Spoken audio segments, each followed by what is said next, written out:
Hey guys, welcome back to the channel. Today, we have an exciting what if story for you. If you enjoy these kinds of videos and want to see more, make sure to like, subscribe, and turn on notifications. Now, let's get started. What if Naruto was the Anbu commander? Chapter 1 Academy to Anbu. Commander Dragon whistled. Damn, that's talent. He was impressed. After watching the whole scene between Naruto and the traitor, Dragon couldn't help but imagine having that in his forces. The kid could outrun and outprank his men since he was 10, and the young Jinchuriki was known to be stealthy even in orange, perfect for Anbu. And after creating hundreds of clones like nothing, Dragon knew his services would be invaluable. Pity he was so young, the Hokage would be near impossible to convince. Yes, his chakra capacity is huge, and with his solid Henja shapeshift, really he has more potential than any of the graduates. Sarutobi chuckled and lit his pipe. Dragon whipped his head up. Impossible. Shapeshifting, as in not an illusion. He drooled slightly when the Hokage nodded and knew right then. Screw the age, shapeshifting took huge reserves, and even then only a few bloodline holders seemed to be able to use it. It was probably the fox, and as such had unlimited uses if Naruto could figure out how to transfer his abilities to become animals or even objects. I want his dragon clipped. The Hokage and the Anbu guards gaped at him, wondering if their commander was finally losing it. Sarutobi quickly squashed the idea. Absolutely not. He's the genin now, according to Iruka's headband on him, and thus can become Anbu. Hokage-sama, surely you see how much latent talent he has. And those academy reports show he should have graduated 3 years ago. Dragon smirked at the slight wince on his boss's face. Sarutobi had called upon Naruto's file after he failed that afternoon, needless to say he was pissed at the revelation that the boy should have graduated at 9, not fail 3 times. Contrary to popular belief, failing the ninjutsu portion didn't stop one from becoming a genin. You had to fail 3 sections. Apparently Mizuki and other teachers would intentionally alter the tests before Iruka saw yet were stupid enough to keep the originals in the file cabinets. Nobody had ever asked for the orphan's real file, and thus his scores reported a moron. If Naruto hadn't stolen the scroll he would have been given an honorary graduation in the morning. Sarutobi knew he failed the boy greatly, but letting him in the darkness of their world so early was not something he should allow, no matter the talent. He just made the rank, though. Naruto will be placed under Kakashi. I'm sure he will learn plenty there, and you can recruit him in a few years. He said with a voice of steel. Normal men would let it drop. Dragon was not normal. He faked his death for his village, changed his fighting style in many ways for the ruse. He once faced 10 Iwa, and with 3 kunai and barely any chakra, he still hasn't spent their bounties completely. Dragon knew not what backing down meant, not when it came to the village's safety. Kakashi is inept in teaching and life at the moment. His teammate will no doubt be the Uchiha, who we both know is a flight risk. Having our Jinchuriki make bonds with a potential traitor is foolish. Sarutobi faltered. Good. Just a little more. Also, being an Anbu who only answered to the Hokage would protect him should anything ever happen to you. And let's be honest. Keeping Naruto away from the public eye for several years could finally let their hatred die down. When he leaves he will be given whatever rank he deserves. What Dragon didn't say was that a few years would hopefully be at least 10. He viewed this as a sort of long-term investment. Why train 3 Anbu that would leave within a couple of years due to stress or wanting something else in their career when you can mold one amazing Anbu and have them for over a decade? It worked with Tenzo, who was still in the forces without showing a sign of burnout.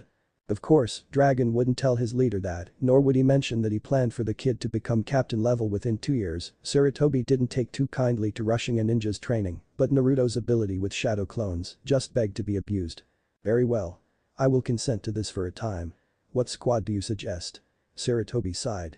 He sensed it was for the best, for all parties involved, especially the boy he failed, and maybe the squad he was assigned would turn Naruto into a fantastic shinobi. I think Ro would be best. Tenzo can train him into the ground, help him with the fox, and give him some manners. That, or kill him for his boisterous personality. Maybe this isn't a good idea. Nah, your genius knows no bounds, Dragon. Almost another hour passed of the 2 men smoothing out details such as living arrangements and strategies to improve Naruto's diet. Dragon was in the middle of suggesting in a joking way, of course. For the most part, shock therapy to loosen the addiction when the door opens and his new subordinate walks in with the scroll, the bright orange lighting up the night. Not even Dragon was sure how he was so slippery in that outfit, but imagining his skill in proper clothes sent shivers down his spine. He put his game face on, not that anyone could see. Time to tell the kid the good news. Who didn't want to be Anbu? 30 minutes later. And after Iruka-sensei gave me his headband, I dropped Mizuki off at the Anbu guard station and took Iruka-sensei to the hospital and came here. Naruto said, ignoring the commander with practiced ease, used to Gigi having a sentry even during private talks. He felt sickened with himself. His own stupidity led to his teacher staying in the hospital overnight. The looks of disgust from the nurses when he handed over his favorite man seemed justified for once. He had to get stronger to make sure it didn't happen again. The Hokage seat seemed hollow at this point. If he couldn't protect one person, how could he be the shield of the whole village? Well, I'm glad you took the news of your tenant quite well." Seeing Naruto's major look of betrayal, the Hokage winced but continued, "And I want to talk about your graduation." "I didn't pass." Naruto was panicking inside. The only reason he didn't pass years ago was the stupid clone he knew the now were at least a variation, so what was the problem? How was he supposed to protect his precious people, however few they were, if he had to repeat another year at the academy? "Oh, you pass, Naruto. Don't worry about that. It's just..." Sarutobi faltered in his resolve, considering changing his mind. He really didn't feel right about this. Fortunately or unfortunately, the Hokage wasn't sure yet. His most trusted ninja had no fears and instead seemed giddy. Like a child with a new toy. I hope Naruto survives his fascination. I wonder how Naruto will deal with Dragon's seemingly personal aversion to him eating ramen constantly. Originally you would have been assigned to a team with Sasuke Uchiha, Sakura Haruno, and Kakashi Hatake. However, putting you under a regular genin squad would be a mistake, both because of your abilities and the security risk of having two high target genin on the same team. As a result, you won't be in the normal forces, at least for a while. You're under my command, kid. Welcome to Anbu. The truth was stretched a bit, but Naruto bought it, if a bit flabbergasted. He recognized the Anbu as Dragon, the top Anbu. Gulping a bit, he nodded weakly. "Why am I a high target?" he asked. Sasuke was an Uchiha, and the last one at that. Of course he'd be important. But Naruto. No one wanted him here, why would it be different anywhere else? You're a Jinchuriki, a person who holds a tailed beast. That makes you an asset to Konoha here. Dragon brushed off his leader's Kai. The kid needed the truth, not lies like the Hokage thought was best for them. It's a sad fact but the truth. In times of war, enemy villages will try to take you out first, and missions you are sent on could be sabotaged to either kidnap or kill you. To fix this, having you in Anbu lets you be invisible while you train to become strong enough for these threats. His voice was blunt, but Naruto found he rather liked that. His Jiji lied to him his entire life. Every time he asked about why he was hated or spit on, the Hokage would let slip sweet lies to placate him. This guy, though speaking things he'd rather not hear, being viewed as a trump card and primary target wasn't pleasant, was honest. Naruto found it amusing that other villagers desired him more than anyone here save a few, but chopped it up to wanting the fox, not him. What Commander Dragon should have said, Naruto, is that the shadows are safer for a few years. It is my fault for not ensuring you received proper training from your first day at the academy like the other Jinchuriki do. In Anbu I am able to fix my mistakes. If you wish to leave the forces after you become level, then at that time you can. Sarutobi smiled at his surrogate grandson. That smile fell when Naruto bowed a bit stiffly. Understood, Hokage-sama. I am ready for my first post. Naruto wasn't sure how he felt about the Hokage, but he knew the leader screwed him over. From the sounds of things he should have been trained or at least told of his burden, not kept in the dark. Normally he would just brush the incident under the rug, but this time his mouth wouldn't let the easy forgiveness come out. Sarutobi knew he screwed up. Losing Naruto's affectionate nickname coupled with the barely held contempt means he lost his respect and trust. Besides being a personal issue, the Jinchuriki had to stay loyal to the reigning Hokage to keep political power in check. He had to gain his trust back. I'll make it up to you, Naruto. I promise. Dragon seemed pleased by Naruto's acceptance. If the kid refused or threw a fit, he would have been hard-pressed to have the Hokage's backing. From his files Naruto wouldn't have done so, but the possibility was always there. Come with me, Naruto. The men are ready for the bonfire. He rubbed his hands together. Something they've wanted to do for years was finally coming to pass. Every Anbu assigned to Orange duty had fantasies about what was about to happen. Naruto blinked at the comment and dark chuckles from around him. The bonfire? He squeaked. They couldn't mean that, could they? Of your jumpsuits. Don't worry, you'll be issued enough uniforms and off-duty clothes at HQ. Ooh was heard all through the village as Naruto's cries of anguish echoed. Anbu HQ. Naruto gulped as he followed Dragon through the dark hallways that smelled faintly of blood. At the quartermaster Naruto had signed his life away in blood, promising at least 7 years and less debilitating injuries or specific recommendations from the Hokage. He looked at the uniform given to him, a size extra small Anbu gear set in his arms, the mask looking up at him. It was supposed to be a mouse, its red whisker marks and black nose markings staring up at him, but the features were too vague in his opinion. Naruto's nerves were still on high alert. He was even too nervous to care much about the obvious jab to his height and immaturity. Soon they reached the locker rooms. Locker 123 is yours, Mouse. You can change and bring your kindling or old clothes out to the communal area, 2 doors on the right. Tonight you can sleep in the dorm and tomorrow before team practice your captain will find you an apartment in the Anbu complex. Anbu complex? Naruto curled an eyebrow. He never could find where the Anbu lived or else he would have pranked them. Then again, maybe that's why I didn't know. Yes, the complex. It's a series of apartment buildings that only Anbu and approved residents can live in. Nobody will question you staying there or vandalize your lodgings. Oh, and I have no say in what you do in your free time, but I feel the need to remind you that pranking high-level ninjas when you live next door could be considered a hazard to your health. Dragon replied smoothly. Somehow Naruto could tell the man enjoyed messing with his head. Alright. I'll keep that in mind, Dragon-sama. He said with the right suffix on the way to HQ. Naruto attempted a nickname and found out what flying 30 feet felt like. Then Naruto processed what he heard. There goes his epic plans for off-duty mischief. Glad to hear you agree. Now, put on your uniform. Masks are to be worn on duty at all times outside the base, but you can leave it on your belt in HQ. What about you? Naruto asked. They were in HQ, but Dragon still wore his thick cloak and mask. I'm the commander, Mouse. I'm never off duty, and my identity is an S-class secret even from my subordinates. With that his new leader walked stiffly out, signaling the end of discussion. 10 minutes later Naruto walked into the common room, mask clipped to his belt, idly rubbing his Anbu tattoo. Inside 40 on and off-duty Anbu were gathered around his piles of clothes. Snacks were passed around and cameras were out at the ready. Everything looked odd. Normal, considering these were the elite. And I'm one of them, even if I don't deserve to be. Yet. But soon, I'll prove I can be useful. A man with a faceplate, headband and fish eyes spotted him from a circle of chattering agents. He beckons Naruto over. Welcome, Naruto, mask name Mouse. I am your captain, Tenzo. On missions you will call me Tiger. These are your teammates, Yugao mask named Cat and Hikaru mask named Wolf. The now identified Tenzo was formal and seemed to demand respect. Naruto, still not feeling back to normal after his revelation that he wasn't a kick-ass ninja yet, responded in a very un-Naruto-like way. Thank you, Captain. I am sorry if my lack of skills causes you trouble. Naruto attempted his best respectful voice, knowing the childishness wouldn't be appreciated. The others with Tenzo were slightly shocked by the quiet and polite reply. The Naruto they all knew from childhood pranks would have shouted something along the lines of how awesome he was and dreamed to be Hokage, not apologize for his obvious weakness. Hikaru, known as one of the avid supporters of Naruto's epic escapades and personality, decides his new teammate needed to lighten up or become a mini Kakashi. He flips his long brown hair, giving his new Kohai a light Hyuga smirk. Boy. Chibi, what's a squirt like you doing on Team Row? Honestly Hikaru was looking forward to having the blonde as his squad mate. He himself was an avid joke enthusiast not on the clock, of course.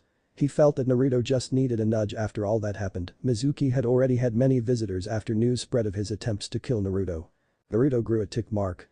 Who are you calling a chibi? And I'll have you know I'll be kicking your ass one of these days. And just like that the dam broke and the old Naruto shined through, if only a bit more subdued and weary from the betrayal. It was as if a slight weight lifted off his shoulders as he defended his height and abilities. Humph, I'll believe it when I see it. Now throw your jumpsuit on the fire and let's start the party. Hikaru drags Naruto over to a contained fire pit. Naruto pales at the prospect of getting rid of his sweets. It's not that he loved the color orange above all others, he preferred red in all honesty, or that he liked jumpsuits, they were hard to maneuver in, but they served a purpose. If he could out-stealth the elite and paint the Hokage mountain in that, he could do it in anything, and it became a part of him, a way to not be ignored by villagers.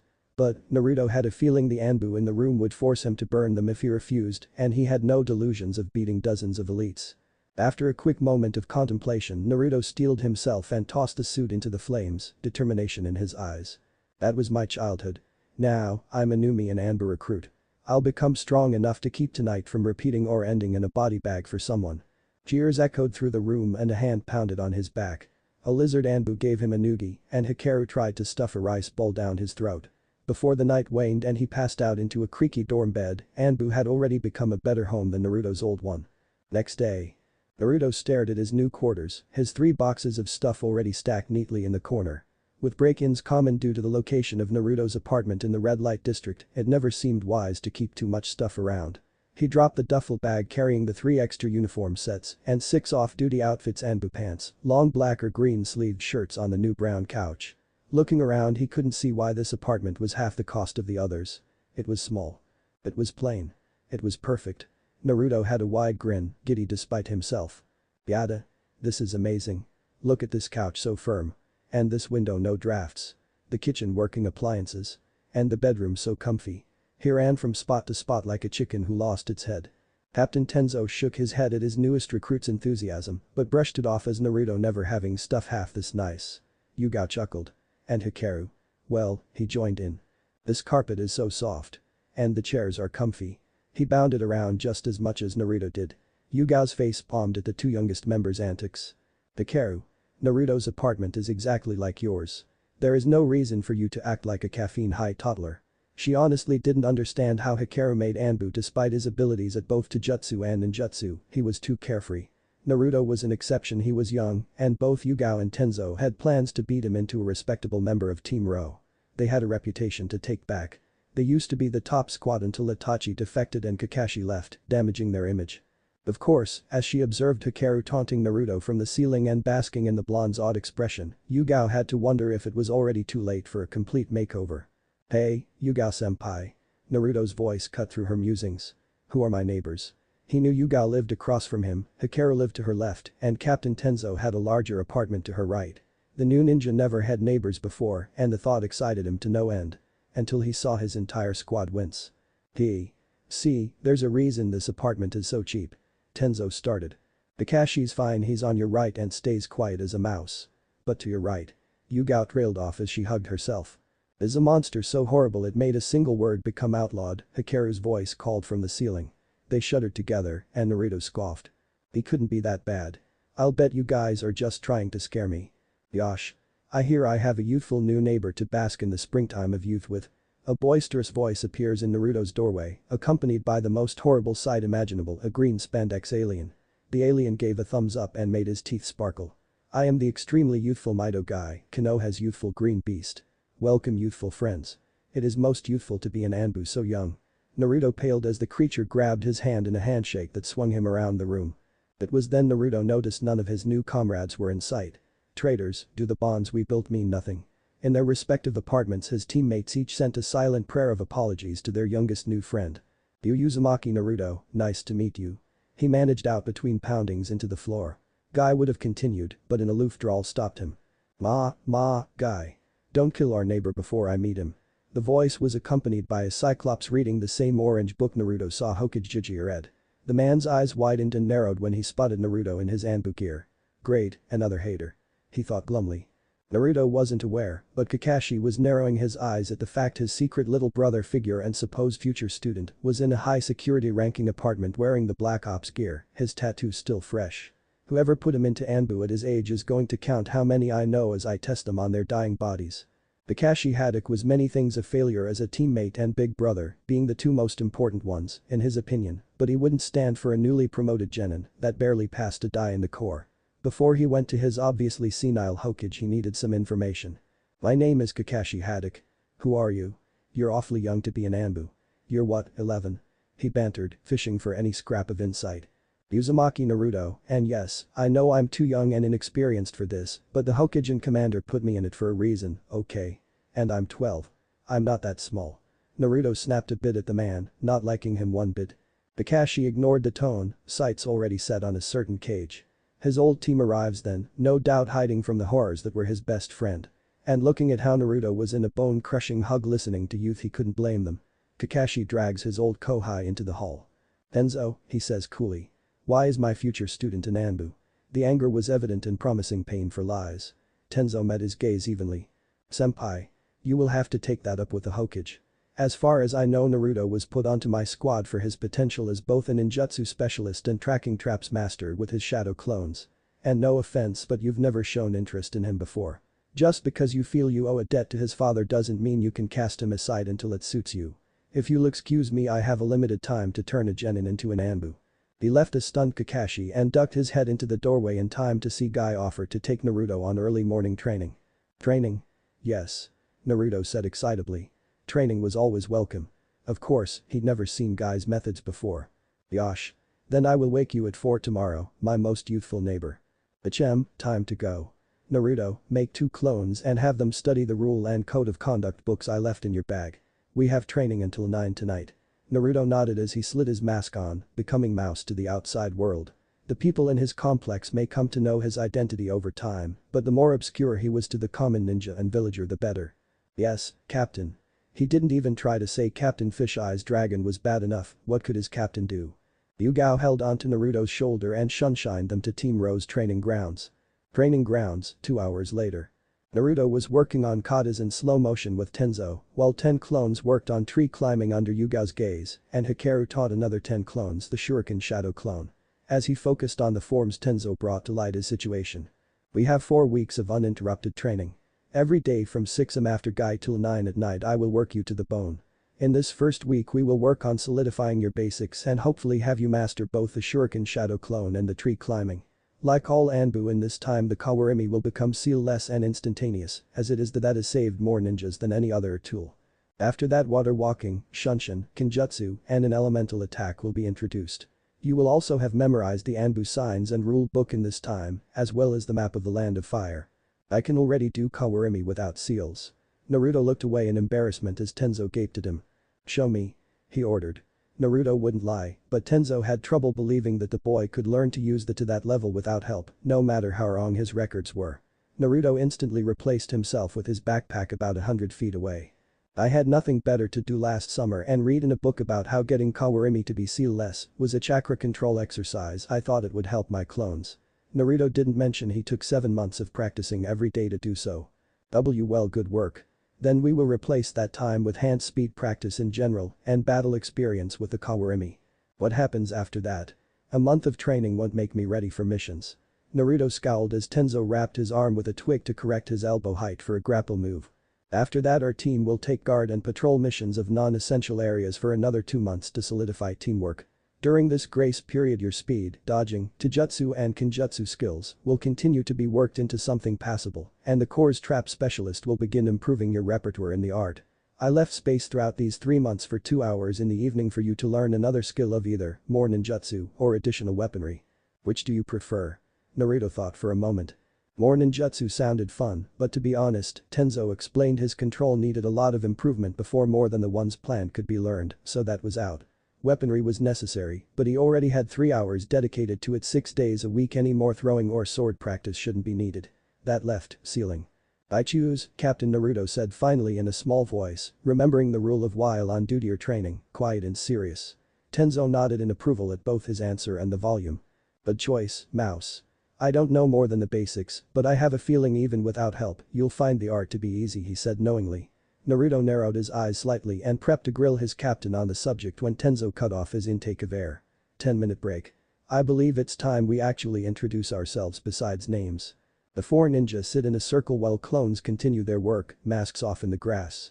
I know we haven't really had the chance yet, but let's do proper introductions. Say your likes, dislikes, hobbies, and dreams. I will start. My name is Tenzo. I like Konoha, tea ceremonies, nature, and reading architecture books. I don't like traitors, those who harm nature, and loud people. Here Naruto winced. He was much quieter already, but he didn't want to make his captain mad. I am busy as captain of Team Ro, but a hobby would be gardening. My dream is to make Konoha strong and help you all become stronger. Yugao went next. Yugao Yuzuki, I like my boyfriend Hade, Konoha, Dango, and swords. I dislike those who look down on kenjutsu and those who abandon comrades. My hobbies are sparring and visiting the hot springs. My dream is to become the world's greatest kenjutsu user. Yo. I am Hikaru Hyuga, the best Hyuga in town. I like my clan, Konoha, and messing around. I dislike seriousness, my clan's cage bird seal, and those who hate pranks. My hobbies are messing with people and origami. My dream is to become Anbu commander and raise a family. Hikaru's speech was joking and fun, bringing a smile to Naruto's face. You go, Chibi. And the smile was gone. My name is Naruto Uzumaki. I like Ramen, Hokage-sama, even if I don't trust him at the moment, was Naruto's unspoken addition, and my new teammates. I dislike traitors, people who mock me, and the 3 minutes it takes for the ramen to cook. My dream. Well, it was to be Hokage, but now I don't know. Probably to become strong enough to protect my precious people. Naruto finished, not noticing the small smiles his teammates shared. That alone made him more qualified for the position than half of the ninja. Good job. We have 3 months to make Naruto ready for B and A class missions, let's get to work. Yugao looked determined at Tenzo's words, while Hikaru and Naruto jumped for joy. Boy. Act your age, Hikaru. And Naruto, you're on duty. Yugao scolded. Naruto quieted and stood ramrod straight, but Hikaru looked hurt. Oh, but Yugao-senpai, I'm only 15. Let me have fun with the chibi. He pouted. Naruto felt the need to hit his senpai, but held back if only because he stood no chance of landing, said hit last night proved that unfortunate truth. Hokage's office. You let Naruto into Anbu. Are you insane, Hokage-sama? Kakashi kept his voice mostly calm, but the absence of his book suggested otherwise. Sarutobi sighed in annoyance at the man's repeating questions. We've been over this before, Kakashi. Naruto is now one of my personal Anbu, not your future students. But, I was supposed to. If you want to play the teach him card, you should have approached him in the academy like I suggested after he failed the first time. Trying to convince me now won't work. Kakashi's head drooped in shame. It's true he should have done more for the blonde besides the occasional guard rotation or donated groceries. However, his head whipped up in hope. If you were to offer a young Anbu some tracking or ninjutsu lessons on his days off Sunday, I believe then I wouldn't have any problems with it. Kakashi beamed at the chance. He'd make this right. Understood, Hokage-sama. In a puff of smoke he left. I sounded so confident while defending my decision to him, but I have my doubts. I don't.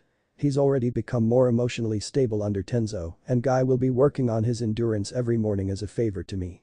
Naruto is fitting in quite nicely. A voice spoke from nowhere, but Sarutobi knew who it was, no matter how well they distorted their voice or masked their chakra. Dragon, he breathed. Report on the initiation last night. Dragon chuckled. The bonfire went well, too well really. Hikaru started a ritualistic dance. Honestly, if not for his eyes I wouldn't know he was from a major clan that prided themselves on their image. Sarutobi snorted. The same could be said for you, especially before. Perhaps. After a pregnant pause Sarutobi speaks again. Is it wise to separate Naruto from the village for 3 months? I believe so. It gives Naruto time to heal after finding out about his burden and the chance for him to fade from their minds. True, but not telling Iruka and his classmates. Dragon shrugged at the concern.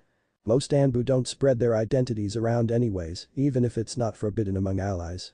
Keeping Naruto busy will also keep him from pranking HQ or the village, especially as he can spam hundreds of himself. Both shuddered at the thought. Point taken, my friend. 4 am, next day. Naruto was awoken by being thrown into the ceiling. Yosh. Good morning, my youthful neighbor. Let us work our flames of youth and become more youthful. Naruto groaned and reached for his uniform. Give me 5 minutes to get dressed. He mumbled. Guy gave a thumbs up in the darkened room and the flash from his teeth blinded a bleary-eyed Naruto. He worked on pulling the pants on and was moving to the shirt. Guy's patience ran short at this point and helped Naruto change. Into a green jumpsuit. At 9 am an irate, bloody, and ridiculous-looking Naruto trudged to Ro's training ground. His 3 teammates bit their lips to stop their laughter and dropped it, but not before Hikaru snapped a picture. You look rather youthful this morning. Tenzo said with a straight face. From that day on, Naruto set his alarm 10 minutes before 4 and was fully dressed before Guy arrived. 6 days later, Sunday at noon. Naruto was dragging himself up the steps after a grueling 8-hour workout with Guy and his mini-me. Normal shinobi would be sore for weeks, but with Naruto a hot shower and relaxing afternoon eating ramen would cure every ache. However, waiting outside his door was his least favorite neighbor, Kakashi. The man had explained his odd behavior during their first meeting, apparently he was supposed to be his sensei, but Naruto still didn't particularly like the man who just seemed to ignore you with his book yet still followed your every move. However, his captain and Yuga-senpai always stressed manners, so Naruto put on the most polite and fake smile he knew. Hello Kakashi. If you're looking for Captain Tenzo, he is on a mission today. Sundays were his free days, the rest of the squad had patrol. Kakashi's eyes smiled behind his book. I was actually looking for you, Naruto. I don't get my team for another week and even then it will be months before we do many missions. The Hokage told me Sundays were your days off, no? Naruto nodded and somehow the eye smile grew larger. Excellent. How would you like tracking lessons every Sunday from noon until 7? Naruto grinned slightly at that. He wasn't one to pass up more training. Maybe Kakashi wasn't that bad. Iruka, day of team placements. The fuming Iruka told the brats their team placements, and same as canon, Sai replaces Naruto and walked out. His favorite student was nowhere to be found. The Anbu commander just informed him that Naruto had an unusual placement and a homeschooled boy would fill the void on Team 7. Even the Hokage refused to tell him anything, claiming Naruto would contact him if he wished and that his new assignment and living quarters were classified for Jonin and above. And that translated to Iruka, Amir, standing no chance to find out about his knuckle-headed student. Oh Naruto. What have you gotten into now? Collapsing at his desk at home, Iruka ran his fingers over his scar, grunting at the mysterious file box spotted on the bare wood. Being a teacher, it wasn't uncommon for him to find such a scene if the Hokage wanted a certain lesson taught in the academy without the council interfering, or if Naruto hadn't been eating enough, a box or envelope would just magically appear. Sighing, he pushed the medium file folder box's lid away, immediately perking up at the sticky note saying "Real Naruto Uzumaki files classified." As Iruka read each report, test, and past graduation attempt, his blood got hotter and hotter. By the end, Iruka had tears from the realization he had screwed up. Thinking back, Iruka realized he was to blame. He never called on Naruto in his class, believing the other teachers who said he would just cause trouble, and treated him like he was just a troublemaker, when in actuality Naruto's pranks were ingenious, horrible for the victim, but ingenious. Instead of realizing Naruto wasn't stupid and his pranks were more than just childish escapades, but elaborately planned missions, Iruka had brushed off Naruto and believed treating him to ramen once a week made up for it. He didn't deserve a second chance, but a note on the last page gave him hope. One day he will visit you. Then, Iruka would apologize and make it up to him. Until then, Iruka had several teachers to visit. I'm skip 1 month, first patrol. This is it? Naruto asked, a bit miffed. He heard how his appointment to Anbu would let him bypass the dreaded D ranks that Kakashi complained about having to lead his students on. But this C-rank patrol and guard mission of the hospital seemed to be the Anbu version of D's. No action really, moving through the rafters while suppressing his chakra, he barely had that down now, and remaining unseen for 12-hour shifts in uncomfortable positions. The 3 explosive notes he finished this morning for his first mission were itching to be used, but using explosives in the hospital were frowned upon. His patrol partner, Yugao, bopped him on the head. Yes, this is it. What, did you think Anbu was all assassinations and sabotage? Naruto nodded seriously, thinking that yes, that is what he signed up for. Well, it's not.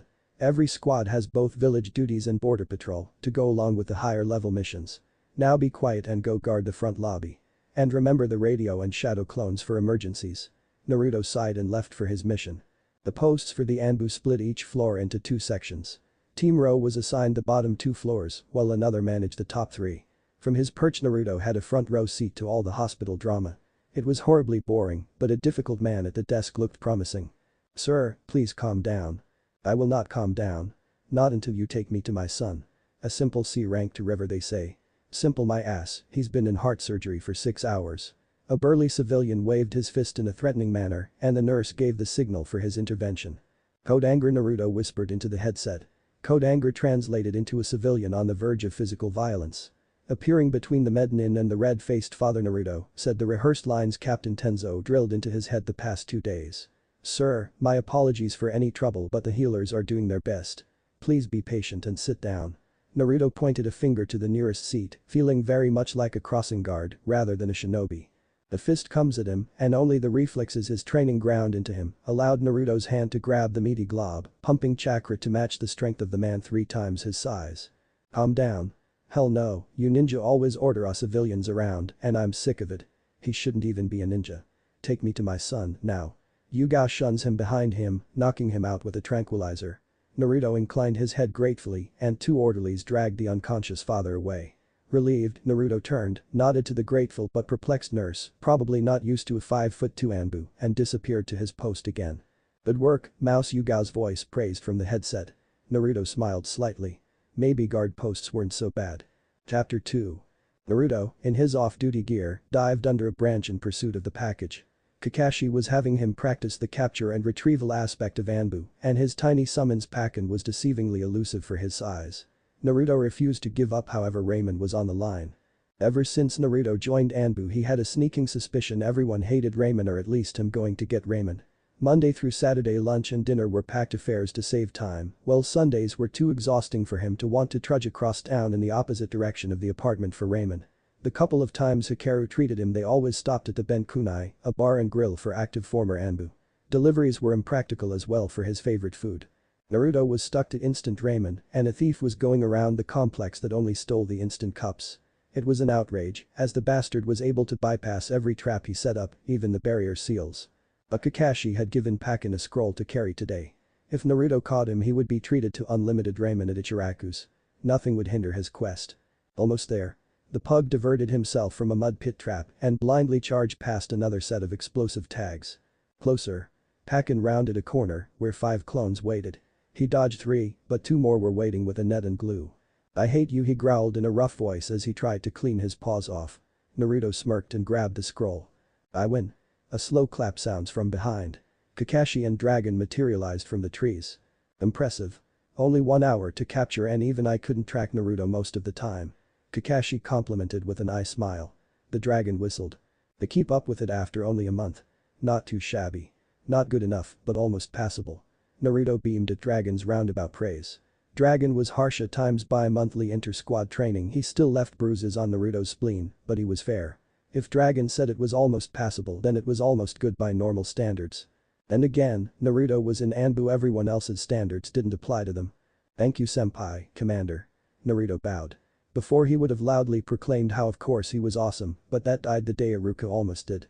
Well, that Intenzo teased him or burned a ramen cup every time he boasted or acted rude. So much precious was wasted. "I think you earned the ramen, Naruto, my treat." Kakashi noticed Dragon back away slightly to the side but didn't think much of it. Until he was flapping in the wind as Naruto forcibly dragged him towards the stand. "What are we waiting for? Ramen calls me. Blessed ramen, here I come." Poor Kakashi could only hope to survive the hyperactive blonde's charge as the boy slipped from serious on-duty mode to kid mode. Ramen stand.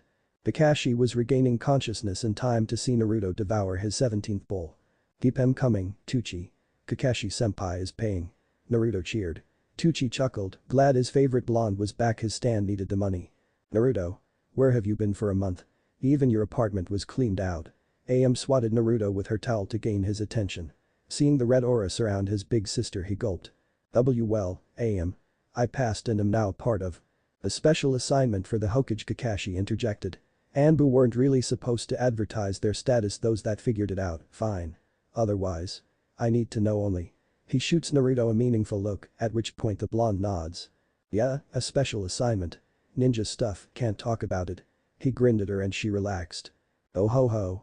That must mean you're closer to being Hokage, right Naruto, and where's your headband?" She smiled brightly, as did Tucci. Naruto frowned slightly and their smiles turned to confusion. "Haha, see, I don't really want to be Hokage anymore. The paperwork, councils, too much work for an awesome ninja like me." He said cheekily, only to yelp when, despite his captain being on a mission, a jolt shoots up his spine for every bragging word he spoke. "Oh, and I'm trying to keep my passing status a secret, so if you could not say anything please." Father and daughter soften their eyes and nod, understanding.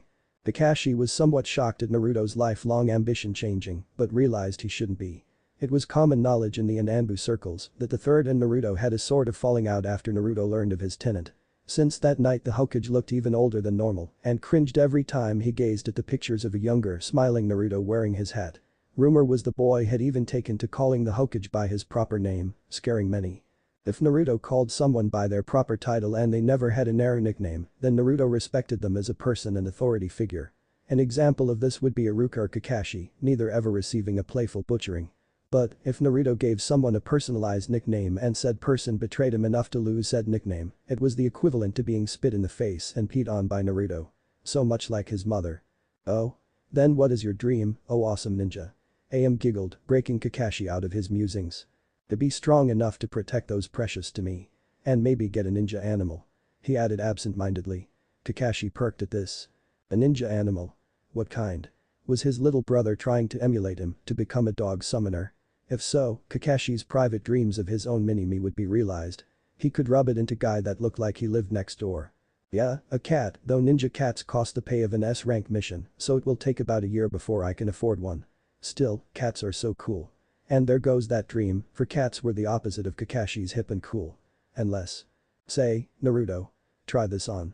Naruto slurps a noodle and grabs the cloth shoved his way. A mask. Naruto was hesitant. It almost felt like Kakashi wanted a clone, but surely the man wasn't that desperate to one-up guy, was he? Kakashi's eyes smiled. Just try it on, okay? It makes you look cool. He shrugs and slides it over his face. AM pulls out a hand mirror and lets him look. He had to admit. He did look cool. I like it. Naruto says after a minute more of admiring himself. Kakashi's eye smile somehow got larger. Good. Phase 1 complete. He muttered, too low for Naruto to hear. Within a year Naruto would have a dog, not some smelly cat. Well, I have to get going. Early training tomorrow and wall patrol. Naruto slid out from the bar and bolted across the rooftops at speeds unheard of for a fresh graduate. Kakashi couldn't be prouder as his sensei's son already resembled a well-trained shinobi. The cough brings Kakashi back to the ramen bar and he blanches at the bill. F57 bowels. Tucci cackled and had dollar signs at the money he just made. 6 weeks later. Hiruzen puffed on his pipe, groaning at his jonin stupidity. A simple C rank turned into a beer A rank 1 after the group was attacked by the demon brothers, missing ninja from Kiri. Normally the procedure was to kill missing ninja and take their bounties, as interrogating every renegade genin and wasting resources. But these two were from the Bloody Mist, an island nation so tight-lipped even Jiraiya had yet to get reliable intel on the smallest of the Great Five in years, and these demon brothers had only defected 13 months ago. "Let me Team Ro," he spoke to what appeared to be thin air. Time for Naruto to experience his first pickup mission. If only Kakashi hadn't insisted his team would continue the mission, with or without backup, no one could be spared for that long, but Sarutobi couldn't justify forcing them to return without the village looking weak, it had to be the commanding officer's call. And Team 7's leader believed putting it to a vote. What is this, a council meeting? Why can't all my shinobi be like my Anbu? 6 hours later. Team Ro barely touched the branches, they went so fast. Naruto was forced to use his chakra to keep a whiplash from yanking his cloak's hood down. The mission wasn't urgent, but their captain wished to test their speed and agility after not being outside the village for weeks, in Naruto's case, ever. The verdict? Naruto held them up. 5-minute break, eat and drink, Tenzo signed. Rule 12 of Anbu mission parameters stated talking out loud was forbidden unless absolutely necessary. Yes, Captain, they signed back. Sorry for holding you guys back, Naruto bowed his head in shame. For all his speed it would still take months before he could match his teammates in their ridiculous travel pace. Do not apologize, Mouse. When we get back up agility and speed practice. Tenzo assured him. By New Year you will be quicker than Wolf. Said Wolf scoffed silently at this, he was the second fastest among them without chakra. With chakra, Tenzo added, breaking the budding pride in Naruto and panic in Hikaru. 4 hours later Ro landed around Team 7 who had taken to guarding the prisoners, Maizu and Gozu, who were gagged and glaring. Tenzo stepped forward, him having the only necessary speaking role. Senpai. Team Ro, Confirmation 1-7 Ro, are here to apprehend the prisoners for questioning back in Konoha. Tenzo was stiff, formal. At the apartments he bantered and relaxed around his old captain. On missions. Tenzo could put the daimyo to shame in etiquette. Thank you, Tiger. I take it this Mouse's first time on a pickup mission. Kakashi drawled even as his eye bore into the smallest Anbu. For his part, Naruto didn't sweat or fidget, even as Sasuke and Sakura balked at him, and Sai merely gazed without expression. Ah, yes, senpai. You may leave now, we'll take it from here. Kakashi led the genin away. Naruto channeled chakra to his ears, a control exercise Hikaru started him on a few days ago. He could only hold it for 30 seconds, well mastered was an hour. To listen in on his old classmates and his replacement. Kakashi-sensei, who was that Anbu? He looked my age, Sasuke questioned, feeling weak. Ah, Sasuke. You will find there are shinobi younger than you three, but stronger than I am. Age is inconsequential to shinobi. To be a ninja is to negate any obstacle one has, such as being too old or too small. Kakashi hid his smile as he imagined Naruto bristling at the comment. Naruto cut the chakra off and did in fact bristle for a moment until Tenzo brought him back. Mouse. We will take them back using the long method instead of sealing scrolls to get you used to it and for sleep deprivation training. Naruto nodded and everyone winced slightly. The long method involved locking their chakra up and binding them after checking for weapons. It would be a grueling 20-hour light jog. Come over here and draw the seals on them, I'll check them before you activate them to prevent an explosion. Naruto worked carefully, ignoring the two missing ninjas' fearful and hate-filled eyes. Within half an hour and a lesson on a new knot, Team Ro was off. Naruto stumbled, bleary-eyed and dirty into his room. Not bothering to take his uniform off, he fell into bed. Guy and Kakashi were both on missions, and his team was off until tomorrow night. All was good, he could sleep. As he drifted off, Naruto considered what bad karma he had to have been given Tenzo as a captain on the mission. For the entirety of the 21 hours Naruto was forced to be in the middle to clutch the prisoner's rope and strengthen it with chakra, the easy job. Until Tenzo decided he also had to work on point balancing with one hand while reciting the advanced theory of hand signs, all 12 of them, and the history behind them. Anytime he messed up either task, Naruto had to restart. Needless to say, it was tedious, and by the end his team was prepared to suppress him. If he tapped into the Kyuubi chakra for the first time, his frustration was palatable. All that was behind him though now, and Naruto was free of sadistic sensei until tomorrow night for hospital patrol. A week later. And that's all the intel we have. The goal is to bring back Ryuga alive for interrogation. The dragon barked. Naruto and his team were kneeled in the commander's dim office, being given their first air rank mission since Naruto joined. Tenzo hadn't wanted this. He and the Hokage hoped to keep Naruto close for at least another month, but the village's safety came first, and Naruto's abilities made Ro the best squad to track down the traitor before he reached Rice. Even if none of them were fresh. Ryuga Ryashi. A slightly above average, 22 years old. Received a field promotion 3 years prior for his contributions in the Barrier Corps, but most of his colleagues couldn't name a single thing about him, except he was a diligent worker. As they set out through the North Gate, Naruto couldn't help but notice nothing pointed to traitorous activities. Ryuga was just so average. That's what makes him the perfect spy. Yugao signed. Naruto cocked his head. Being mediocre in every way. Exactly. No ninja is able to remain so completely under the radar. If you ever find someone that has no life, hobby, quirk, or bad days, they're up to something. She explained. Oust 200 clones, sent out in pairs. When they find the trail, tell us. Tenzo ordered, deadly serious, as was Hikaru. Ryuga defected last night around midnight after his superior opened a loyalty investigation on him. It was now 7 am. He was part of the barrier team. The safety of Konoha rested on their shoulders. It only took 30 minutes for the trail to be found. Ryuga's chakra signature had been tagged leaving the barrier in the direction to Rice, and the man wasn't well versed in track evasion, making it child's play for Naruto. Now they were approaching the Valley of the End, the border between the two countries. If he goes over the border, permission to pursue? Yugao asks as they gain on him. Naruto clones and Hikaru disables the few traps set up. Yes, but once we set over the border, if we are captured or killed, we will be labeled missing ninja to keep Konoha from the backlash. That put a heavy silence on the group. There were only 2 reasons that directive would be made. The first is that the target belongs to said nation, and the other was the nation had a hidden village, meaning conducting missions, and not just passing through on their land, was equivalent to openly declaring war. Somehow, in the recent past, Rice had started their own village, and it was on Konoha's doorstep. Ryuga was close, he just made it past the valley. In his hands were the plans for Konoha's barrier points necessary for Orochimaru-sama's plan during the exams. The original plan was for Ryuga to send the scroll with Kabuto next week, but the loyalty investigation changed everything. Ryuga was headed towards a better life, one where his true talent would be recognized, not stunted because he wasn't some big shot name. He hated pretending to be weak in Odo, he was not a pitiful. They would see, Konoha would realize their mistake soon. Ryuga Ryashi.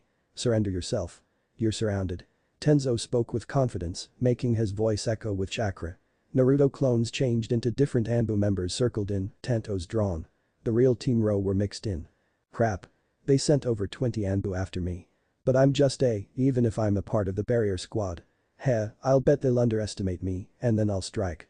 He smirked arrogantly and pulled out a chakra conductive knife, his pride and joy, preparing for an escape. Unfortunately for Ryuga, Anbu don't underestimate, especially those under Tenzo's care. He taught Naruto and the others from their first practice that Anbu treat babies the same way they treat cages, with extreme prejudice.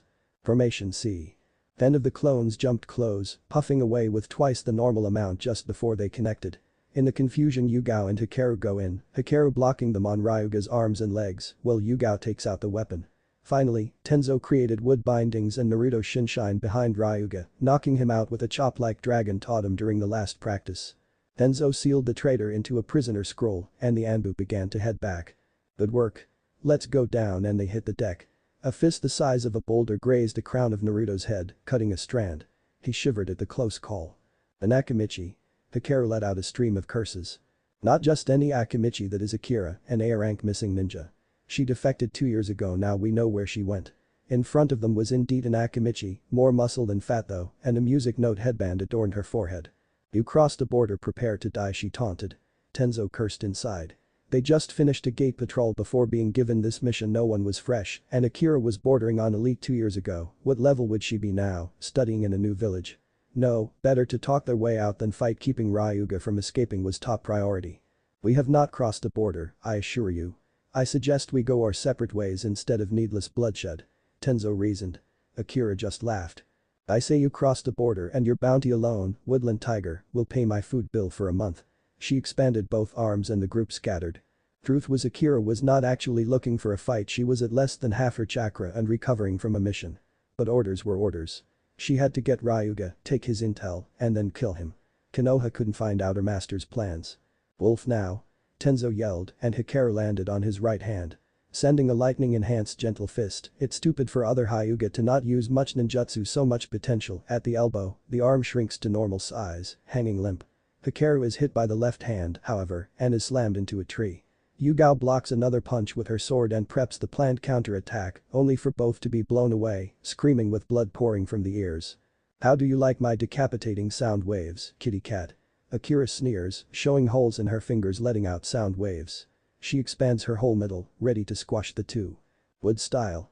"Tree limbs," Tenzo states quietly from behind, and 5 thick wood pillars rise to ensnare Akira.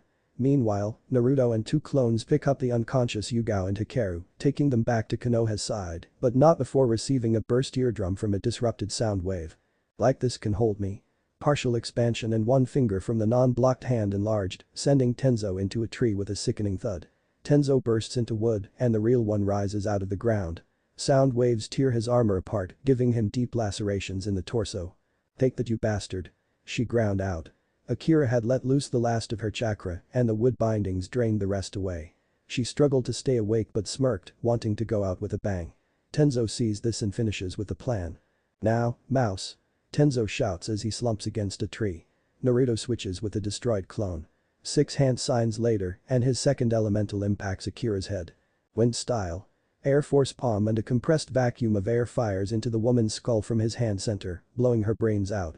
"Mission accomplished," Tenzo whispered and fell unconscious. "Captain." Naruto was frantic. After sealing what was left of Akira Akimichi, he lugged his captain over his shoulder, balance broken from his burst eardrum.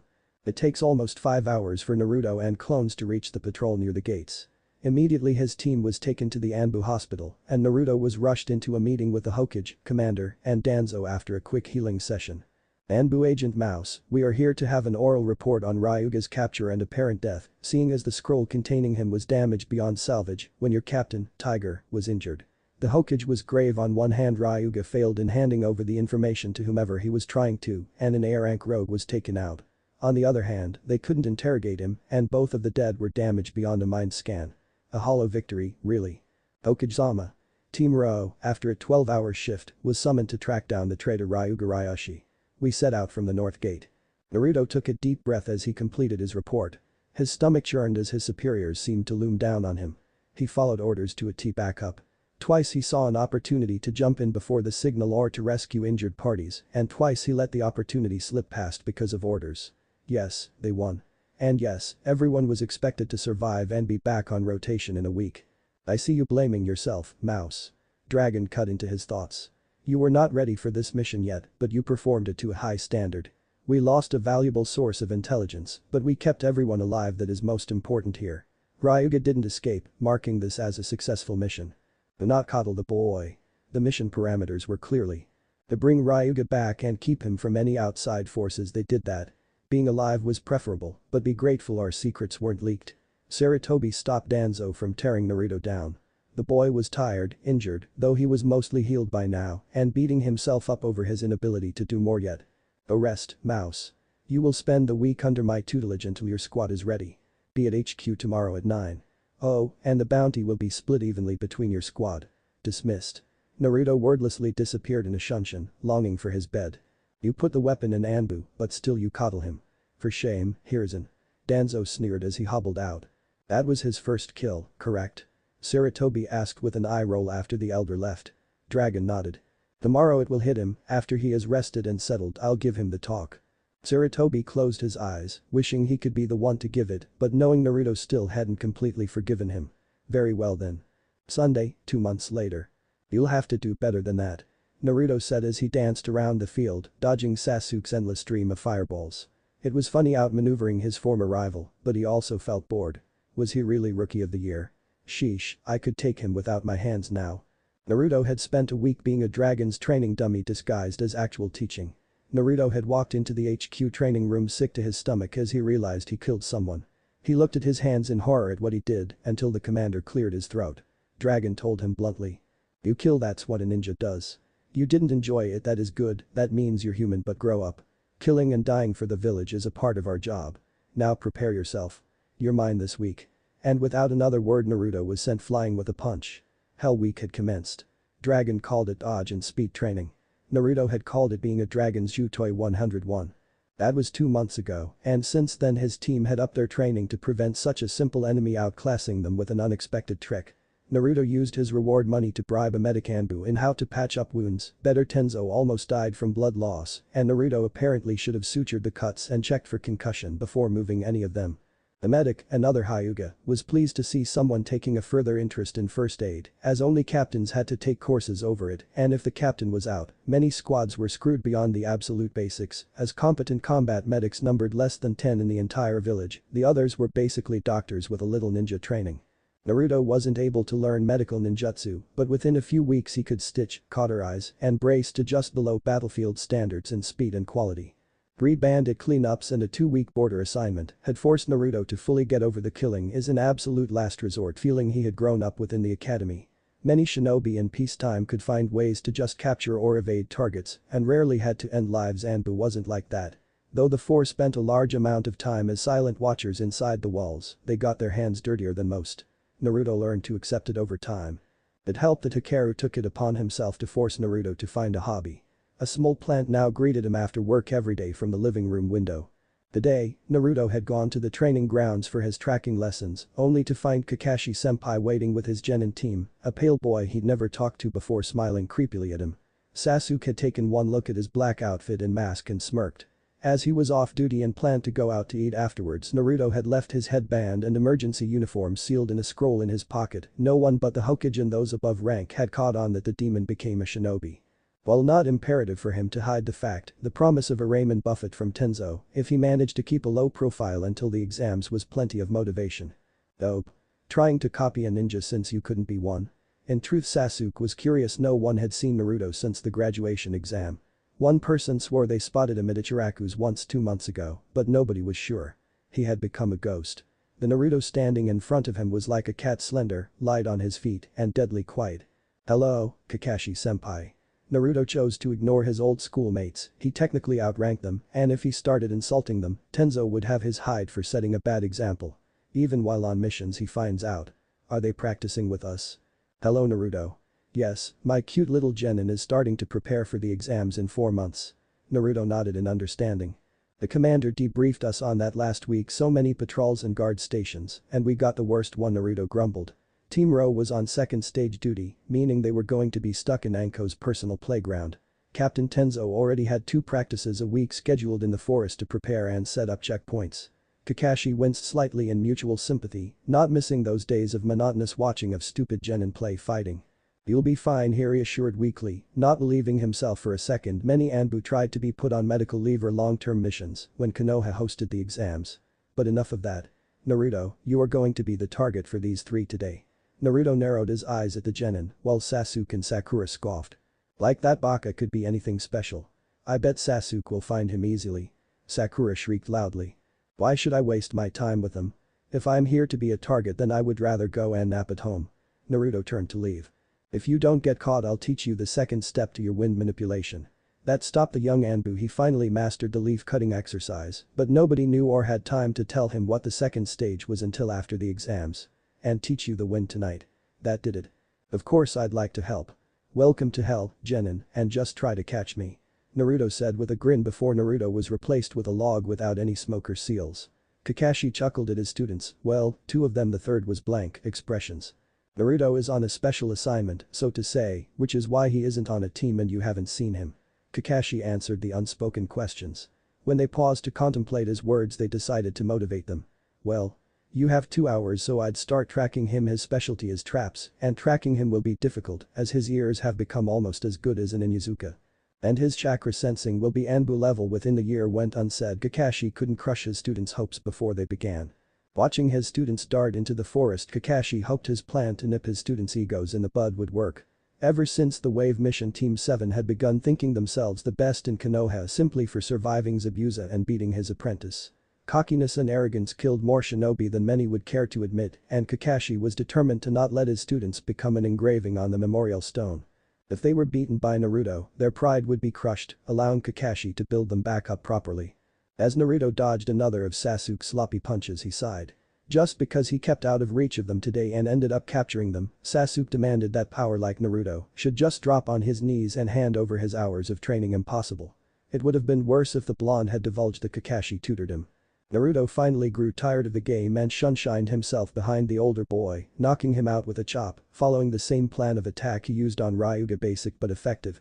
Dragon always said flashy were fine, but a kunai or fist usually got the job done. Lately Naruto has started to see the logic in that worldview. Sakura and Sai stood a bit speechless. Here was the dead last, taking out the top graduate with little effort.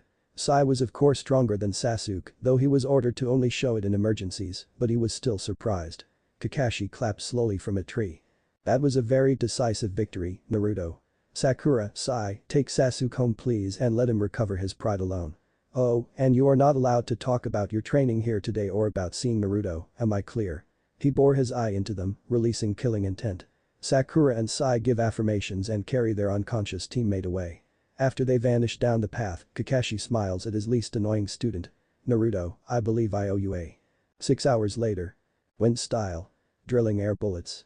Naruto whispered on Team Row. One had to learn to barely whisper the attacks unless in a pinch, and his 3 teammates actually had enough control to not use the speech release for focusing chakra on the lower rank jutsu, pushing his stomach out with chakra before compressing it, expelling 2 masses of compressed air towards a boulder twice the size of Kakashi.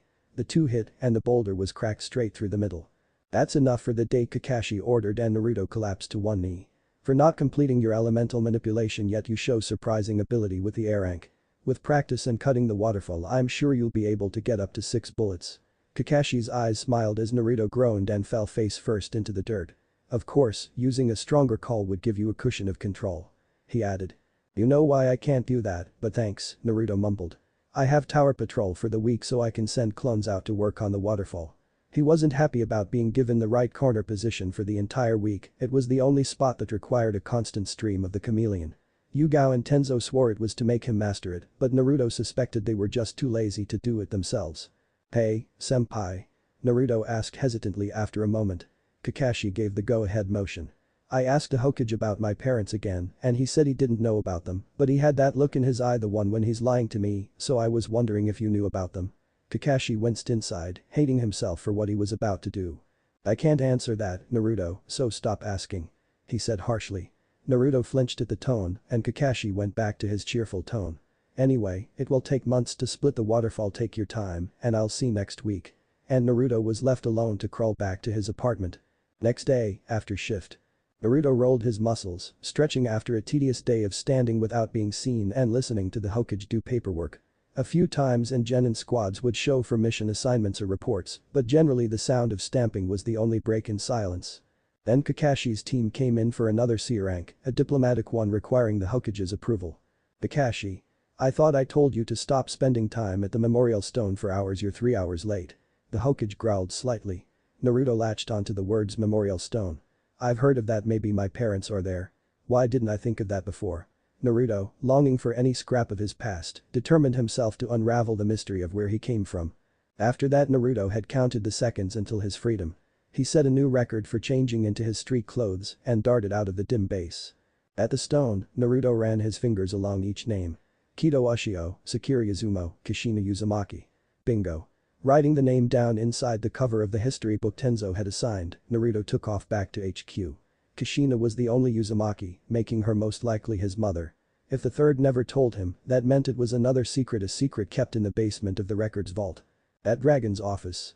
Excuse me, Dragon-sama. Naruto stood ramrod straight, showing the most respect he could. He had to get on Dragon's good side. Ah, mouse. What does my favorite punching bag need? He sounded amused. Naruto resisted the urge to twitch, missing his mask already. I request to be assigned the records room rotation this week. Naruto said bluntly. The dragon hummed. Really? Now why would a young agent like you request the most monotonous post? Naruto had his excuse ready. This week Captain and Yugao-senpai are leaving on Wednesday for a special mission, while Hikaru-senpai is putting in for a vacation until they return Sunday. I wish to earn extra money for a better sword and extra lessons from Jiraiya-sama when he returns for the exams.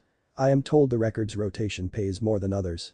Everything Naruto said was true. He did need extra money, records paid equal to a C rank and a half each shift to bribe Jiraiya-sama into teaching him for a couple hours on seals. Naruto was on level 2 and level 3 was proving to be too much without a tutor to clear some things up, and his squad did leave him for the week.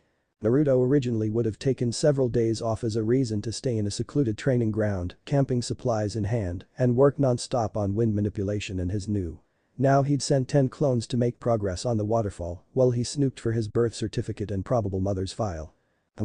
Very well, report tomorrow to Lizard for your post. You'll be in the lowest basement for the next week. The dragon shooed him away. When his subordinate was out of earshot, Dragon allowed a chuckle. It's about time you started searching, you're ready to know, even if our Hokage can't see it yet. Though his manipulation skills need work.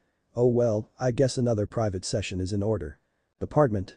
Naruto was too giddy to sleep. He would have a week to send clones into the complex. His parents were at his fingertips. It was this elation that caused Naruto to be on the floor, kunai pressed to his neck. Mousy-chan, you make this too easy, a sultry voice whispered in his ear. A shiver ran down his spine at that. Only one person was like this. Enko-senpai. You made your point, please get off of me. Naruto tried to stay calm. He found that when dealing with Enko, going off the deep end just turned her on. Oh, but this snake likes mice for snacks. Why can't you play with me? She pouted and got off him. Naruto breathed out, letting his heartbeat slow. I take it Kurenai left you for Asuma tonight again? Naruto asked. Since she moved into an apartment down the hall a month ago, she always bothered him, Kakashi or Yugao, when Kurenai wouldn't let her in her own apartment upstairs. Anko pouted. Yeah, and no one to mess with a T&I. She looked hopefully at Naruto. No. Absolutely not. I won't pay for your dango. Or let you stay here tonight on my couch, even if you do swear it's more comfortable than yours. He made the X sign with his arms to emphasize his objection. What if I taught you how to make and use a sleeping poison this week so you won't have to buy them for missions? Damn it. He had been trying to decipher that recipe from the Common Poisons and Sleeping Toxins for Dummies book for weeks, but there was a reason poison makers were very rare, as he couldn't figure out the right mixture balance and kept killing the rats he bought for practice, and… really.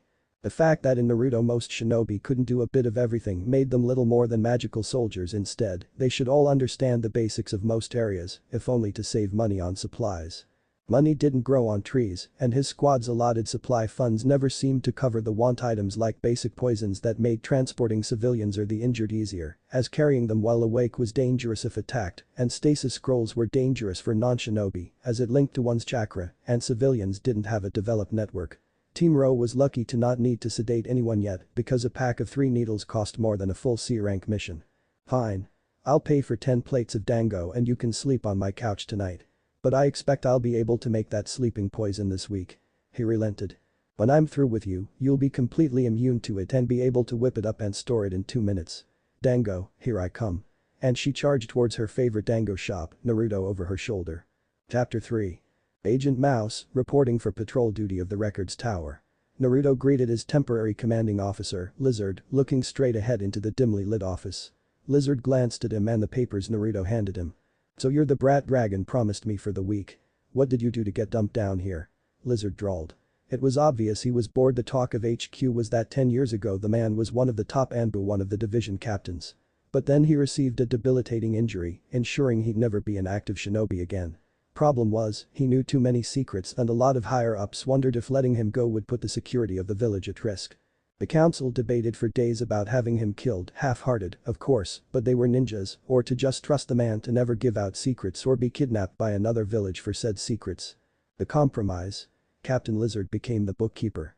The man who knew every single grain of dirt on Konoha.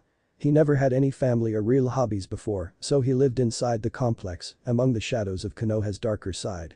Nothing sir, I just needed the extra money for intermediate sealing lessons as an orphan. Any extra skills I want to learn I need to pay for. Oh?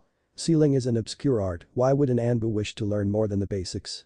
Lizard knew who Naruto was. Heck, he was one of the Anbu that found Naruto laying next to Kushina's corpse, and all of Naruto's records were kept in the basement.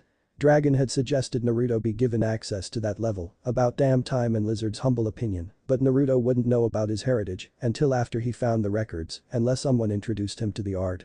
My captain recommended it, and I am picking it up at a relatively quick pace. I am almost finished with level 2, but the barrier between level 2 and 3 makes learning without a tutor unwise. I already littered our training ground with enough potholes. But why would you waste your money on more lessons? The basics are more than enough for an Anbu squad, and I don't hear any desire to join the barrier corps. The reason the boy wanted to know more was obviously because sealing was in the Uzumaki blood, but that didn't mean Lizard couldn't mess with the brat. His day was monotonous, and picking on youngsters always made his day brighter.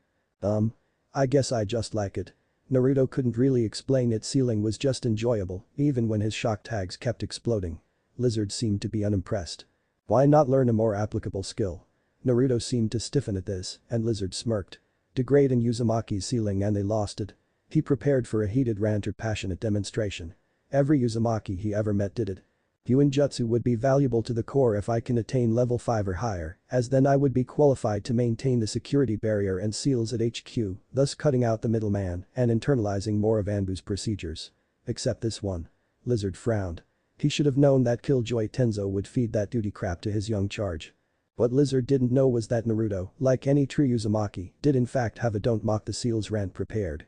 But, like any good Anbu, one that was deathly afraid of their captain and other superior officers, Naruto bit his tongue and went down the path of not being punished for insubordination. DSCH. You're the only boring one I've met. Now get out of here, Trout is waiting for you on B5 for your shift. Lizard waved Naruto away. Naruto bowed and left, confused at the last statement. The only boring one I've met. Most Anbu are boring though.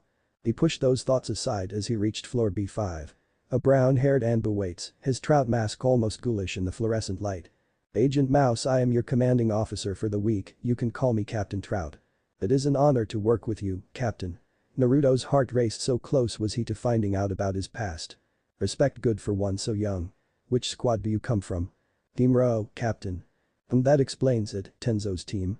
Next time you see him remind that idiot he owes me 600 Ryo, okay. Trout says offhandedly, like he really didn't care that Naruto's captain owed him so much money. Oh of course sir. Best to go with a neutral route. Good, my little Kohai. He pats Naruto on the head, much to the blonde's hidden ire. Follow me, I'll teach you the ropes today and tomorrow you'll be assigned a sector to watch over. And with that, Naruto learned the ins and outs of Konoha's House of Secrets. That evening, Naruto trekked to Anko's playground, the Forest of Death, for his first poisons lesson, mainly how to properly gather the needed herbs and storing them to prevent spoilage long-term.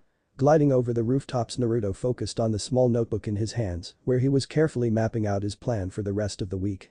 From his time with Captain Trout, he had deduced that each Anbu was given half a floor to patrol and report any trouble in, as well as sweep dust to keep the files clean, though Trout said the mice were an ongoing problem to not bother with. Naruto figured that he would focus on his actual job, while pairs of clones transformed into mice would work their way down from the least restricted section to the darkest village secrets files. Naruto wasn't stupid, reading his file could be excused, but digging into other files would result in having the Kyuubi extracted and put into another child, in other words, execution. So, the clones had orders to only open the boxes labeled Naruto Uzumaki, Kushina Uzumaki and October 10th. Anything else was off limits. He could only hope it saved him if anyone ever figured out what he was doing. Arriving outside the tall, seal-enforced fence, because no way would Konoha have a simple playground-grade fence to keep out the tigers, leeches, and whatever other mythical beasts that lived there, he fleared his chakra and waited for Anko.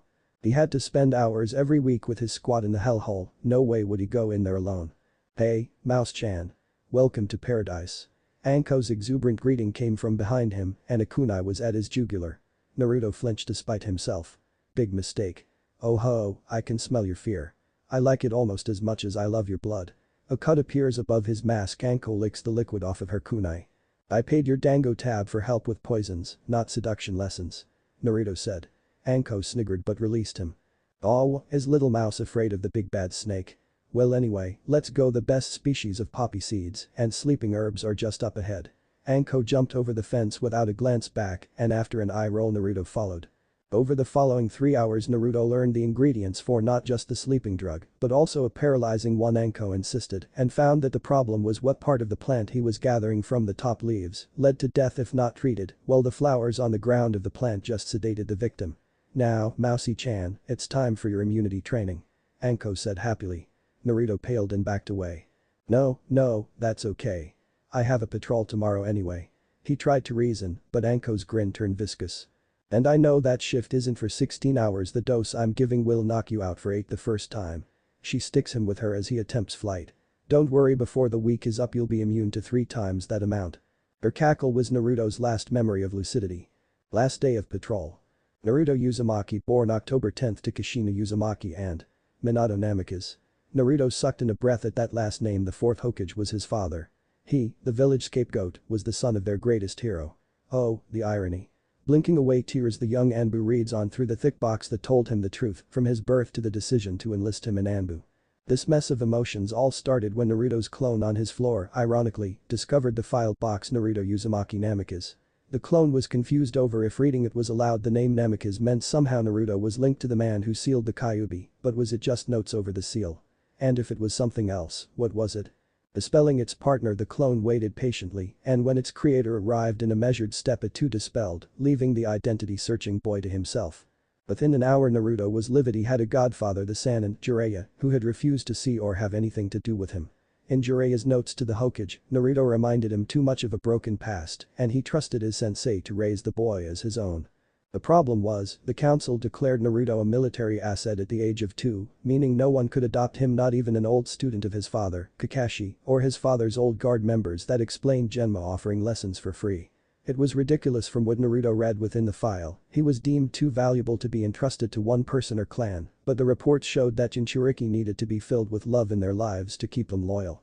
That led to the Hokage befriending him at a young age. The notes from that section mentioned it was originally to build loyalty to the Hokage, but bloomed into actual like of Naruto, and Naruto entering the academy early at the age of 6, in the hopes of early graduation.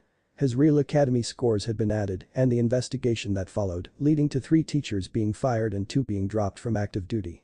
Naruto felt a vindictive pleasure at that, but it turned to bitterness as he recalled all the times Naruto would swear up and down that he did hit the target and get a 10 out of 10, or that his math test wasn't an F, only to have his Jiji ignore him or tell him to just show them kindness when he cried that the Taijutsu instructors hit him harder than the others. The subtle sabotage swept under the rug as the official reports just fabricated the need for a new staff for minor infractions that built up for the reason that the teachers were fired. The only good part of his findings was a picture of his parents and him in the belly, but they were still together. Carefully, Naruto sealed the picture inside a scroll and placed the box back exactly the way it was before. He wiped his tears, knowing that no matter how much he wanted to, he couldn't storm into the Hokage's office and demand answers, or track down his godfather to beat him up, or even yell at Kakashi, who was his father's prized student. He had to make a believable reason as to how he figured it out, as it was clear nobody wanted him to know their reasons. According to the last report from a month ago, was Iwa and Kumo coming after him. But Naruto read the real reason that was spelled out among the good intentions. His stability and loyalty weren't unshakable now, and until he proved to be properly stable and loyal to Konoha and the Hokage, he was to be kept in the dark despite his maturity and rank. Naruto considered waiting until the Hokage made the first move towards reconciliation. Is my pride worth it? He wondered and came up with the obvious no. His stupid stubbornness was not worth hindering both his career or his knowledge. Time began to mend the fence, he decided. After he was officially in the know of his past, he'd have plenty of time to beat the crap out of his former Jiji. Besides, he did miss the man, despite everything. Hokage's office, after shift. Naruto breathed deeply before knocking. Come in. The familiar aged voice spoke. Naruto opened the door hesitantly. Ah, Naruto my boy. Do you need anything? Sarutobi was guarded, but hopeful. Naruto only showed up in his presence for the guard rotation, and that one mission report both had been awkward, as Sarutobi knew the boy was hiding his bitterness. It was the only reason he kept Naruto's legacy a secret from him, despite his commander's rather vocal protests. But that wasn't all. The way trusting of its Hokage couldn't be given more reasons to be angry. Once Naruto forgave him and calmed down, he'd take him aside and explain why it was for his own good. Kumo and Iwa were large threats, and that his godfather was always out protecting the village from spies. Even if it was partially bullcrap, the reasoning was sound and believable. Please forgive me, Naruto. Perhaps some bonding time would work. On the matter of letting Naruto decide, Sarutobi was waiting for Naruto to make the first move. Maybe he should just bite the kunai and do it himself. He wasn't just worried for his position, though a few sharks had started circling when they figured out he and the village in Jinchuriki weren't as chummy as before. Naruto had become a second grandson to him, and he'd be damned if he let the boy stay sullen. Oh. I was just wondering. Would you like to go get some ramen? If you're not busy, I mean. Naruto turned away to hide his slight blush. The Anbu posted Gamma squad, according to the roster, breathed a sigh of relief. Many Anbu were tired of their new Kohai and their esteemed leader not speaking to each other. Most quietly agreed the Hokage should have made the effort first, but were proud Naruto took the initiative, demonstrating loyalty and honor. Of course. Let me grab my wallet, my treat, all you can eat. He smiled in amusement when Naruto lit up at the offer and nodded. Thank you, Hokage-sama, Naruto blurted out. He may have to bite down his pride and let his anger go mostly, at least, but he would never call him Jiji again, both for the principle and to escape his captain's wrath. You don't have to be so formal, Naruto, even though you're my Anbu, outside of duty we can be familiar with one another. The Hokage bit out painfully. The man wanted Naruto to be like he used to be, minus the extreme loudness. I can't, Hokage-sama. Sarutobi raised his eyebrow at this. Oh? And why not? All the Anbu, Naruto included, grew cold, and Captain Hawk answered. He's on Tenzo's squad. He said that answered everything. All the Anbu nodded along, but Sarutobi was still confused. Why would it matter to be on Tenzo's squad? He's formal, but what does that matter to Naruto?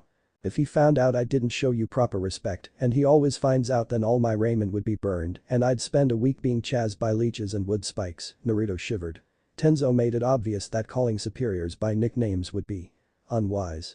Just ask Kakaru what happened when he called the Jonin commander Pineapple-sama during a debriefing last year.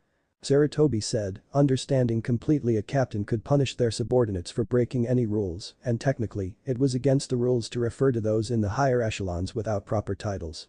Minutes later the Hokage, Naruto, and the other Anbu were sitting in Ichiraku's waiting for the heavenly broth, the squad being rewarded for stopping Konohamaru from bothering the Hokage all day.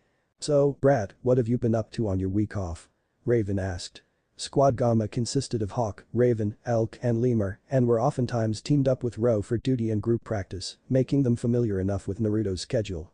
I took the records rotation boring, but the paycheck was worth it, Naruto said after eating 6 bowls. At this they nod. A week of records rotation did pay nicely, but very few did it willingly, as it was even worse punishment than watching Konohamaru Sarutobi at the academy. And Anko taught me 2 poisons, a sedative and a paralyzer, as well as beginner resistance to them. Most of the common ingredients for poisons were free for the taking in the Forest of Death or surrounding areas, but gathering said ingredients and mixing them properly was too difficult without instruction, even with a guidebook allowing suppliers to overcharge shinobi. Hawk thought for a moment before speaking. Say, Naruto. Would you be willing to teach me those 2 poisons? My squad does a fair amount of retrieval and prisoner escorts. The pre-made ones always bankrupt us. Sarutobi frowned slightly at this obvious hardship to his shinobi as he listened, but didn't interrupt, wanting to see how Naruto interacted with his comrades. Sure, if you teach me 2 of those advanced trapping knots. Naruto wasn't running a charity, and the 2 he was talking about were perfect for anchoring wire or rope in high-speed wind conditions, and seeing as Naruto had a wind element or could travel to the land of wind, it was needed, but still be able to be activated with a touch of chakra to the lead string. Problem was, almost no one was adept at those knots, and the book that contained this knowledge was pricey. But Hawk was the second best trapper and active Anbu. Naruto was 6th already according to the leaderboards, and thus could do them in his sleep. Bill Hawk said immediately. Kakashi won't be back from his mission by tomorrow, we can start the lessons then. Naruto smirked and they shook hands, both drooling at the prospect of new abilities. Of course, even with those knots you'll still be years behind me, Hawk added, and Naruto scowled slightly. I am pleased to see my Anbu squads work to make each other stronger to protect Konoha. Sarutobi, chuckling. Naruto gave a real grin from behind his face mask and dug into his 10th Mizo ramen with gusto. For the next hour Naruto joked around and reconnected with the Hokage, the Anbu giving them space after eating their share. Tucci and AM stole glances at the 2, but withheld themselves from conversation to allow the much-needed bonding time to flourish.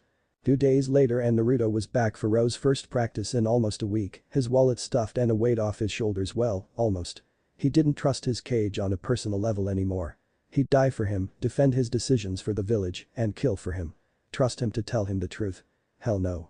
The last few months had allowed Naruto to come to the conclusion that while, despite everything, he didn't hate Hiruzen Sarutobi and could rationalize his choices for the sake of the village, didn't mean the man wasn't going to incur his wrath later. The Hokage seat was most definitely not for him, and that he personally hated what the position made someone become. His dream of protecting his precious people and getting a ninja cat was noble enough for him, thank you very much. I'm glad we're all here. I take it you 2 were productive? Tenzo asked, the ghoul face he was known for shining despite it being daylight. I did record rotation, learned 2 poisons, paralyzing and sedative to save our team budget, and my clones can almost make a dent into the waterfall, Naruto reported. Yuga ruffled his hair. That's great, Mouse. Those 2 will indeed save our wallets. I think you deserve some of my homemade brownies. Everyone else paled at that. Yuga was just as deadly with the kitchen as she was with the sword. Naruto smiled weakly. Of course, senpai. I'd love some of your brownies to dump in the garbage. I lounged around for the week and regretted nothing, Hikaru said bluntly. Tenzo rubbed the bridge of his nose. Hikaru was normally a hard worker, but at times he resembled either a Nara or a hyperactive toddler. Well, Wolf, I'm truly glad you relaxed the whole time, Tenzo said, sounding the opposite. Today we'll be working on combination attacks and underground battle maneuvers, as I noticed on my mission that most can't fight effectively in cramped passageways where it is unwise and many formations have to be altered. To fix that we'll be learning them today and then taking the sower shift to practice." Naruto bit back a groan. The sowers had to be combed through every month to check for any activity or traces of intruders. Rarely did a captain request that particular job, and never was it done for training. "Oh, and Wolf." Tenzo smiled placidly. "Yes, Captain. I took the liberty of putting you in the corner for the next 5 office rotations. I hope you don't mind the extra training." "Not at all, Captain. I live for it," Wolf replied dryly. Perhaps he should have lied and said he read the beginner medical scrolls he bought. No, the man has eyes everywhere. 3 Tuesdays later, bi-monthly gambling night. Civilians and lower-ranked ninja unwind away from their teammates after spending hours of every day with each other. It was common for shinobi and civilians in some cases to lead 2 groups of friendship, the on-duty one where ninja would die for their teammates, and the off-duty acquaintances that never became more than skin deep. Once one reaches level, however, they realize sticking with those you would take a kunai for made for a much more relaxing downtime. Many are associated with only others, Anbu, and the few up-and-coming. It allowed them to vent about the scumbags on their last A-rank seduction mission, or whine about the Hokage assigning a squad too many assassination missions in a month, causing the squad to contemplate whining like Genin for something new. It was this comradeship that kept each one sane and voluntarily hanging out with their teams away from work more times than not. This was the scene Anbu Squad Row was participating in with others of their station. Naruto stared at his target with calculating eyes, who stared back at him through the dragon mask. Neither would give away anything with their faces, a true test of Naruto's luck was about to happen. He planned to clean his commander out after catching him red-handed swiping his ramen and placing fresh vegetables in their spot. Pranking was forbidden and unwise as Dragon seemed to have a Naruto sense, but humiliation at the bi-monthly poker game. That, he could do.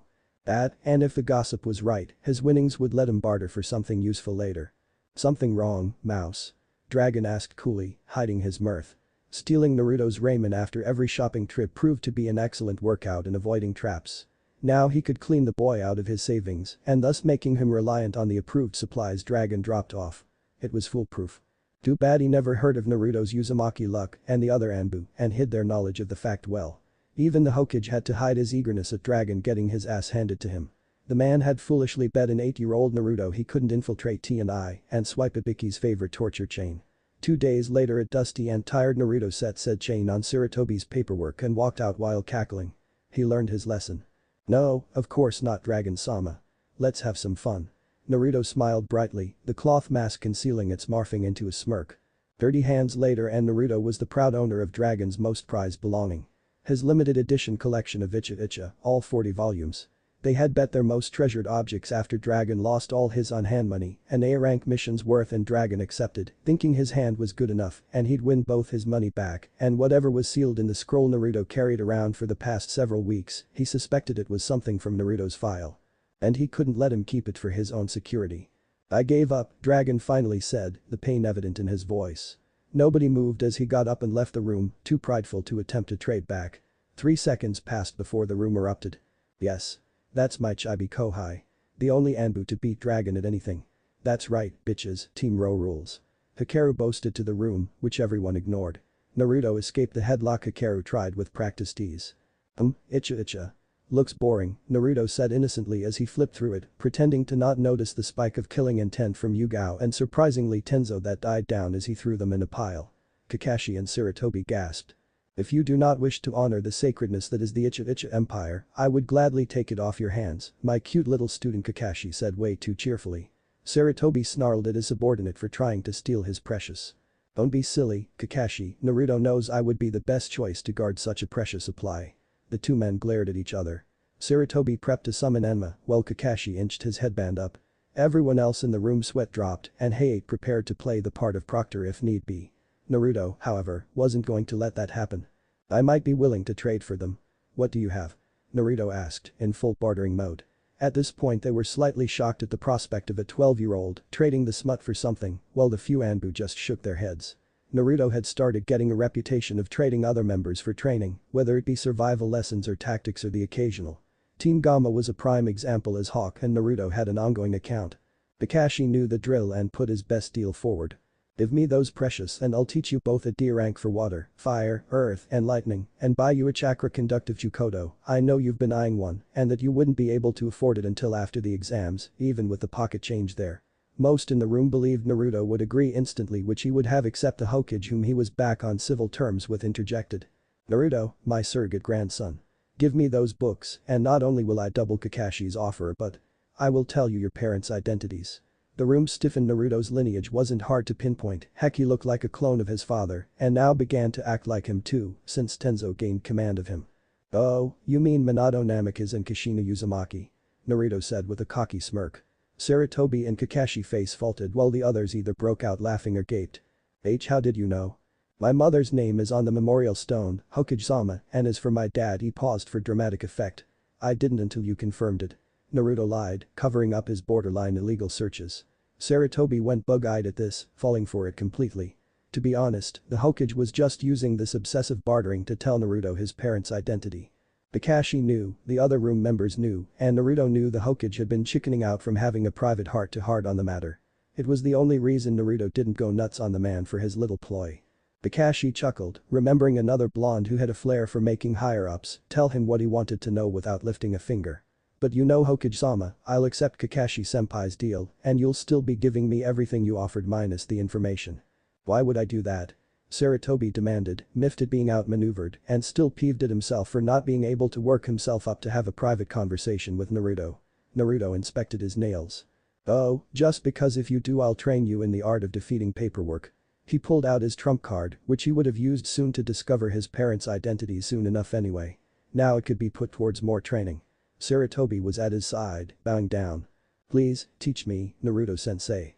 Very well, my young grasshopper. Shadow clones. Now you can train me after the exams. Kakashi-senpai, I'll see you Sunday where we can learn our 2 a week. I'll have the Anbu supply store put my weapons on your tab. Now I can have a backup Chukodo. Oh, and don't worry, I forgive you. I will be pranking you non-stop after the exams, but I forgive you as long as tomorrow I can talk to you privately about it. I have early office guarding, so Jana. And he shined away before anyone could get a word in. 5 minutes later, Sarutobi smiles gently and then chuckles. He wants to talk tomorrow. And he forgave me. Maybe there is hope for me yet, even if I will have to go through his vindictive side of pranks first. Excuse me, I have paperwork to give to clones. And the god of shinobi follows his surrogate grandson's example, leaving behind a stunned crowd. Does anyone else feel inferior to the 12 viewers we could all beat into next week with our hands tied behind our back? Gemma manages after a moment. Absolutely, was the unanimous reply. Hikaru felt the need to soothe their pride a tiny bit. If it makes you feel any better, we'd have to fight him with only one hand restrained. He graduated from no hands last week. He joked. Somehow that made them feel worse. Naruto's apartment. Naruto lay awake, giddy but saddened by the night. On one hand, he not only confirmed his parents' identities and set up the basis for any revenge pranks, but he got 8 new in the making. Being a Jinchuriki had the perk of having enough chakra to perform a variety of from every element, even those opposite in nature. On the other hand, he had expected a different scenario for his heritage reveal, something more heartfelt. At least he had a meeting tomorrow to talk to the Hokage about it in private. The last few months have been the highlight of Naruto's life. No one looked down on him except some older Anbu from the other squads, but Dragon put that to rest quickly during the first inter-squad training day. Tenzo told him last week how they were ordered to steer Naruto away from the village's eye while on the 3-month grace period. Team Ro all looked guilty at that and believed Naruto would hold a grudge over it. He didn't. In fact, Naruto only snuck away to Ichiraku's occasionally now, much to Dragon's ire, who for some reason detested his habit. Otherwise, he shopped, ate, and hung out at the upper-level shinobi-only establishments, becoming a part of the older generation of shinobi circle, realizing it was overall better than his life before with civilians and younger shinobi. Many hardly gave him a second glance now after Hikaru had paraded Naruto around the hot spots 2 weeks after his enlistment. His life was just beginning to settle before tonight happened. Knock. Knock. Naruto, I know you're up. I'm coming in. Kakashi's muffled voice grows distinct as he works his way to Naruto's bedroom. Entering quietly, the copy ninja takes in the slightly messy room and quarter-filled bookcase. On it were novels on everything from chakra control to a few comics. There was even a lone cookbook for shinobi. I see you took up reading. He asked, a bit surprised. Naruto wasn't exactly the most studious ninja based on his academy records. For his part, Naruto glared, and in the moonlight it was terrifying to see those ice blue eyes almost glow. I always liked to read, senpai, I just never had enough money to afford more than a couple before the yearly break-in on my birthday would destroy them. My academy grades were falsified. I made A's and B's on every test for the last 2 years, but Mizuki graded for Iruka. What went unsaid was him changing the papers out, and Kakashi winced at his own stupidity. It's okay, I know it will take years before people see me as more than a failure, and my prankster reputation didn't help things. Heh, you do have a larger vocabulary now than a few months ago, Kakashi commented. Naruto smiled slightly. Yeah, well that's Captain Tenzo. He doesn't tolerate row members being unrefined in speech, so he assigns vocabulary work. Am I the only one that can viably see Tenzo's personality making him a speech Nazi? I feel the only reason he didn't beat manners and respect into Naruto was for plot continuity on Kishi's part, not that Hikaru does it. Both chuckle at the abnormal Hyuga and his ability to cause Tenzo headaches. The room then falls to an uncomfortable silence and Naruto fidgets. Is there something you need, or do you just like breaking into your neighbors' homes in the middle of the night? Kakashi sputtered. And no. I came here. To talk. Your father was my sensei, and that's why I started teaching you, though now I do it because you are my favorite student, more so than my idiot team. It was true too. Kakashi often grumbled about the said 3 idiots at dinner. Oh. Did they? Did they love me? Naruto looked up with glistening eyes, asking the question he had wanted to ask for years, but could never muster the courage to. The record's discovery made him even more curious. Kakashi scoffed. Love you? They adored you. In fact, when Sensei heard that Kushina was pregnant, he fainted before using Hirishin to announce it to all his close friends. There was one time. And stories passed by Kakashi's lips like a dam being released. Both shinobi found solace and closure with each word uttered until they found themselves clutching their sides from the great Raymond chase that resulted in Minato proposing to Kushina at Ichiraku's. Haha. My dad knew how to pick them, and conversation stopped as Kakashi's Anbu tattoo pulsed with Naruto's. Village infiltrated. 8 alive perpetrators, attempted assassination of Hokage. Failed, but the survivors on the run. All active squads. Plan Delta. Retired and reserve. Report to Hokage Tower. Naruto's blood chilled even as he unsealed his spare uniform and mask. After months of drills and mornings with Guy, he was dressed in 30 seconds. Without a word, Naruto leaps through his window and towards the Inuzuka compound, Kakashi going the opposite direction to meet the reserve captains. Naruto lands in the meeting spot along with 2 other agents, Aburame and Hikaru. Wolf, Lemur, he saluted. Without a word, the 3 turned their attention to Tsume Inuzuka, the Anbu's top search and retriever even in her middle age. Naruto was often included in the division simulations because of his clones, and as such Tsume knew his abilities. Listen up. She barked. 8 ninjas wearing scratched headbands of Kiri escaped through the eastern forest after a failed ambush of Hokage-sama on his way home after a stroll. His guards were knocked unconscious. We managed to kill 10 of them, so these 8 are the stragglers. Everyone, to your assigned teams for this. Mouse, 200 clones, 3 for each team, and the rest as pursuers. Naruto complied, and 200 puffs later the Anbu were off with the clones to pursue. Naruto sat down next to Hana, Tsume's daughter, who was on medical leave and had a headset connected to each captain. Meditating, Naruto waited for a clone to dispel with information, which he would then tell Hana to relay to the captains, as the radios couldn't handle it if everyone was talking at once, not to mention they were ridiculously expensive and the tattoos couldn't go as fast and were used as a mass call mostly. Less than 20 minutes pass before a rush of memories hits Naruto. Hana. 5 clicks northeast, blue squad clone found the trail headed towards Rice. Hana spoke rapidly into her mic and the Anbu began making their way towards the blue squad. Good work, Mouse. Shit, they found 5, but the last 3 are missing. She curses before a kunai embeds into Naruto's shoulder. Hana grabs his collar and yanks him through the air to avoid an explosive note. A ninja with a slashed Kiri headband lands opposite of them, holding an unconscious and beaten Sasuke. The other 2 at his side stepped forward, ready for a fight. I think we found the missing 3. Naruto commented dryly. Hana glared. No dip, mutt. These 3 smell at least level 2. Damn, the whole clan and Anbu are out, and I joined in. Their backup at the tower was on their way but still 6 minutes out, and the non-tracker Anbu were sweeping other, further away places of interest for sabotage or stragglers. We just have to hold them for 6 minutes. I'm sure we can do it. Here is what I think will work. The captain taught me this strategy during shogi. Naruto whispered. Hana looked unsure as the insane idea based solely on assumptions and hoping was laid out in a matter of seconds. But, she told her rational side of her brain, they either went through with it or the 2 forming seals in front of her would kill them.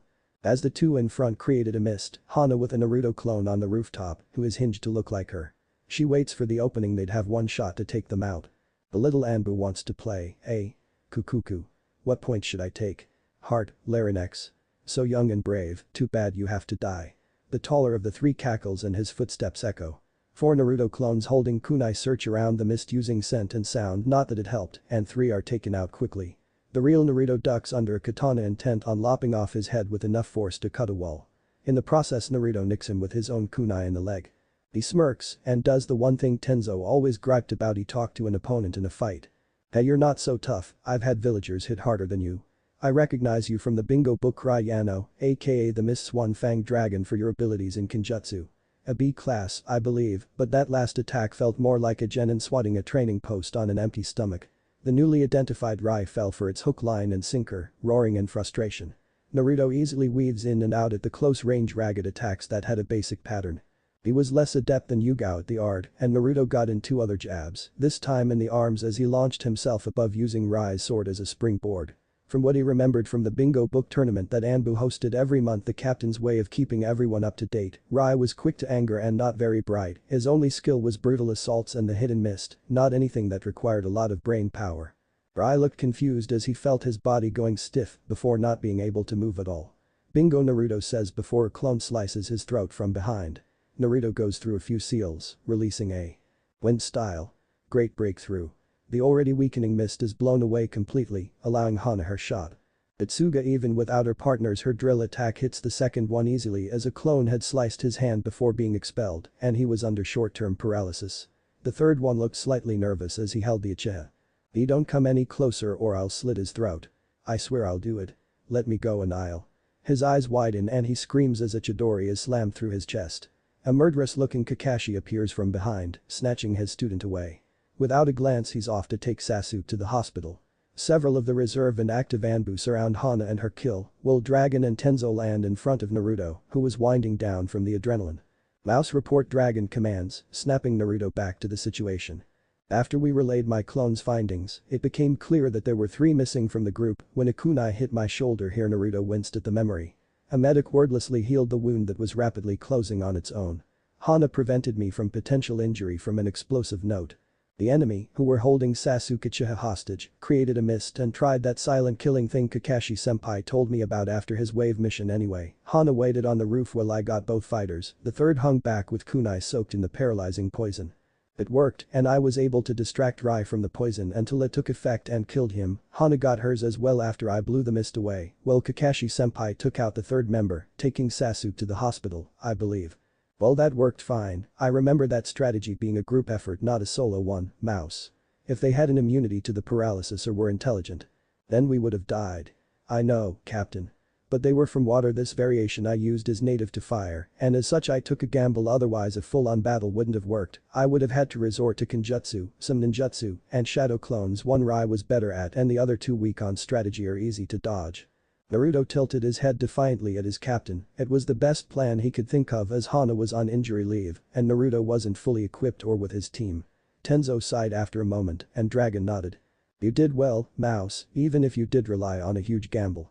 We'll work on strategies at the next team dinner so you won't have to resort to such an iffy plan again, okay?" Tenzo left after giving Naruto a final once-over. Dragon chuckles a bit. "He cares for you, was frantic the entire run over here. You are on standard medical leave for 2 days. Be at HQ at 10 am for personal training. I'll work with you until your meeting with the Hokage." And Dragon leaves to find where the mole was, leaving a trembling Naruto behind him. Dragon was a patient man, he liked to believe. But now was not the time to play the board with deliberation and waiting around. 22 shinobi, all defectors from Mist, staged a fake attack on the Hokage and bombed a few other buildings of note, all for the sake of stealing a high-value target, the last loyal Uchiha. Worse, they were headed towards Rice, where Jiraiya's spy network and his men reported a new hidden village, one that coveted missing ninja and bloodlines. Dragon knew he was not seeing something, a final piece, as such a small village wouldn't normally attempt the ire of the strongest of the five. In exasperation he storms to the T&I, where one survivor was hanging on to life. Chapter 4. Sasuke Uchiha was many things. A genius, an avenger, an Uchiha. And avenging genius Uchihas don't get captured by 3 missing ninja barely level, but he had. It was unacceptable. When he woke up in the hospital, Kakashi lazily read his book and informed him that Anbu had stopped him from being taken. Seething at his vulnerability, the last Uchiha had demanded more training, more power than the team exercises and conditioning he had been limited to. Kakashi just smiled, patted him on the head, and told him power wasn't the answer. That the Anbu who took down the leader just used shadow clones, poison, and a C rank.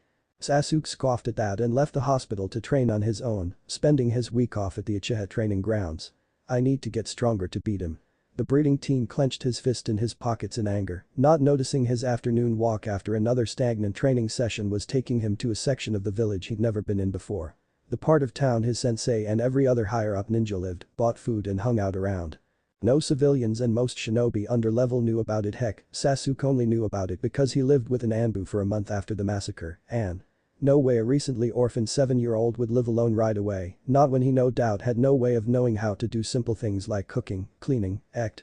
His thoughts lost in the past, Sasuke almost missed a certain blonde-haired dead son walking slowly through the streets, a limp in his step and blood splattered on his face. Almost is the key word. He's gotten stronger. I need that power.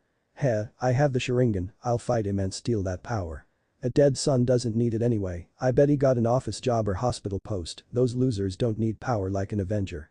Naruto was exhausted, relieved, but exhausted. A simple escort of the daimyo from the capital to Konoha turned almost deadly when a pack of 7 missing ninja, this time with mixed Iwa and Kiri headbands, had attacked the caravan holding the daimyo, well, the decoy anyway. In reality Team Ro was escorting the daimyo's double, while Gamma and 2 other squads took the real daimyo of fire on an alternate route which wove underground at times. They defeated the bastards with only minor injuries by Naruto's standards anyway. Hikaru kept insisting Naruto be carried when he sprained his ankle in a roundhouse kick. When they returned to Konoha with the bodies, the higher-ups congratulated them on their work, but everyone in Ro got the impression they weren't happy none were taken alive. It made proving their likely affiliation with the newly discovered Otogakure impossible. That was almost a day ago, and Naruto was off until noon tomorrow. Until then, the exhausted Anbu had plans to secure his apartment, shower, and sleep with his newly made sound barrier seals and privacy seals. Months of work would pay off, as Guy's voice was not something one could learn to tune out. That was Naruto's plan. Before the Uchiha he saved not that he would ever know stopped him on the street. "Fight me, idiot," Sasuke demanded arrogantly. Naruto looked like a brat for Sasuke. Uchiha was very much a brat in Naruto's eyes now and stared at him with tired eyes. "No," he said simply and attempted to step around the older boy. "HN? Scared? You will fight me," Sasuke said and blocked his path again. Naruto sighed, wishing he had agreed to go get sushi with Hade and Yugao now, or even the hot springs with Hikaru. He idly wondered if this was karma for slipping away from his comrades. Nah, not even karma is this cruel. "I just got back from a mission. I'm tired and have no time for you, leave." His voice was cold, but Naruto didn't care. He had a, hopefully still hidden, ramen stash waiting for him and a warm shower calling. Sasuke grinded his teeth. He didn't used to be this unhinged, but the last time he saw Naruto had shown him how far behind he was falling if a loser could take him over. "If you won't fight me willingly, I'll make you. Fire style. Fire dragon," he snarled. Naruto's eyes widened slightly at this. Sasuke believed it was because he was impressed or scared and smirked. No, however, the real reason Naruto's eyes widened was his disbelief at Sasuke's stupidity. He replaces himself with a trash can from a nearby alley. "You moron. Fighting between comrades in the village streets is prohibited," Naruto shouted in anger. The Sasuke he knew would never be so stupid, but when Naruto saw his eyes filled with lust for power he groaned. The reports of the Uchiha becoming a flight risk in his search to kill Itachi were not exaggerated. Sasuke prepares another attack when he suddenly slumps down. Anko, dango in hand, glares down at the boy in disgust. "Foolish maggot. Naruto, you alright?" she asks. Naruto nods. Yes, he was no threat, but thanks. "What should we do with him?" Naruto asked. Normally a shinobi who pulled such a stunt would spend the night at tea and Ida cool off, be interrogated, and then taken to the Hokage for punishment. With the Uchiha, though, it was likely nothing would happen. Anko snorted at Naruto's question. "He'll get the same treatment as everyone else, the Hokage doesn't care if he is the last of his bloodline. Weren't you the one who told me the old geezer promised that the village comes before any individual? Isn't that what he told you during your talks?" Naruto winced a bit at his own unsaid accusations. He had patched things up with the Hokage completely when they had their heart-to-heart and Naruto made him wear orange all day and rubbed his hair sheepishly. Sorry. You're right. I'll leave him to you then." And Naruto takes off before Anko can yell an indignant "Hey. You should take him," and slip into his apartment through the window. The next morning Guy woke Naruto up at the normal forum time, somehow bypassing all of his seals again. "Yosh. My youthful morning student. Let us bask in our youth and discover what the springtime of youth has in store for us today. We shall spend the morning together before your youthful shift starts. Guy shouted in Naruto's tiny room, his flailing arm almost knocking over the bookcase. Naruto blinked blearily. "What did you say?" He mumbled through his mask he never did get a shower as Anko showed up demanding dango after he checked his traps and fed the plant and thus was still wearing what he had on yesterday, making him seem more like Kakashi than ever. "Oh. You're too hip and cool, mini Kakashi. Never fear, I shall show you the way back to youthfulness." Guy swung the still half-asleep Naruto over his shoulder. "We shall take an ice-cold swim in the river before running around Konoha on our hands." By the time Naruto fully awoke he was cursing Guy with his very soul as the water bit into his skin. Note to self. Research better security seals. With that thought in mind Naruto begrudgingly swam laps with the green monster, never noticing Dragon observing from a nearby tree. "I know what you're thinking, Mouse, but just like with your Raymond, your house will never be safe from Guy. Your training with him is too amusing. Though perhaps I should have let you sleep in, seeing as your squad did just complete an AR rank escort mission. Nah." Dragon continued muttering to himself as Naruto crawled out onto the bank and was given the leg and chest weights he wore while training with Guy. Grumbling curses the almost 13-year-old slid them on and started on his 6-hour run with Guy, who alternated between hands and feet. Anbu locker room, noon.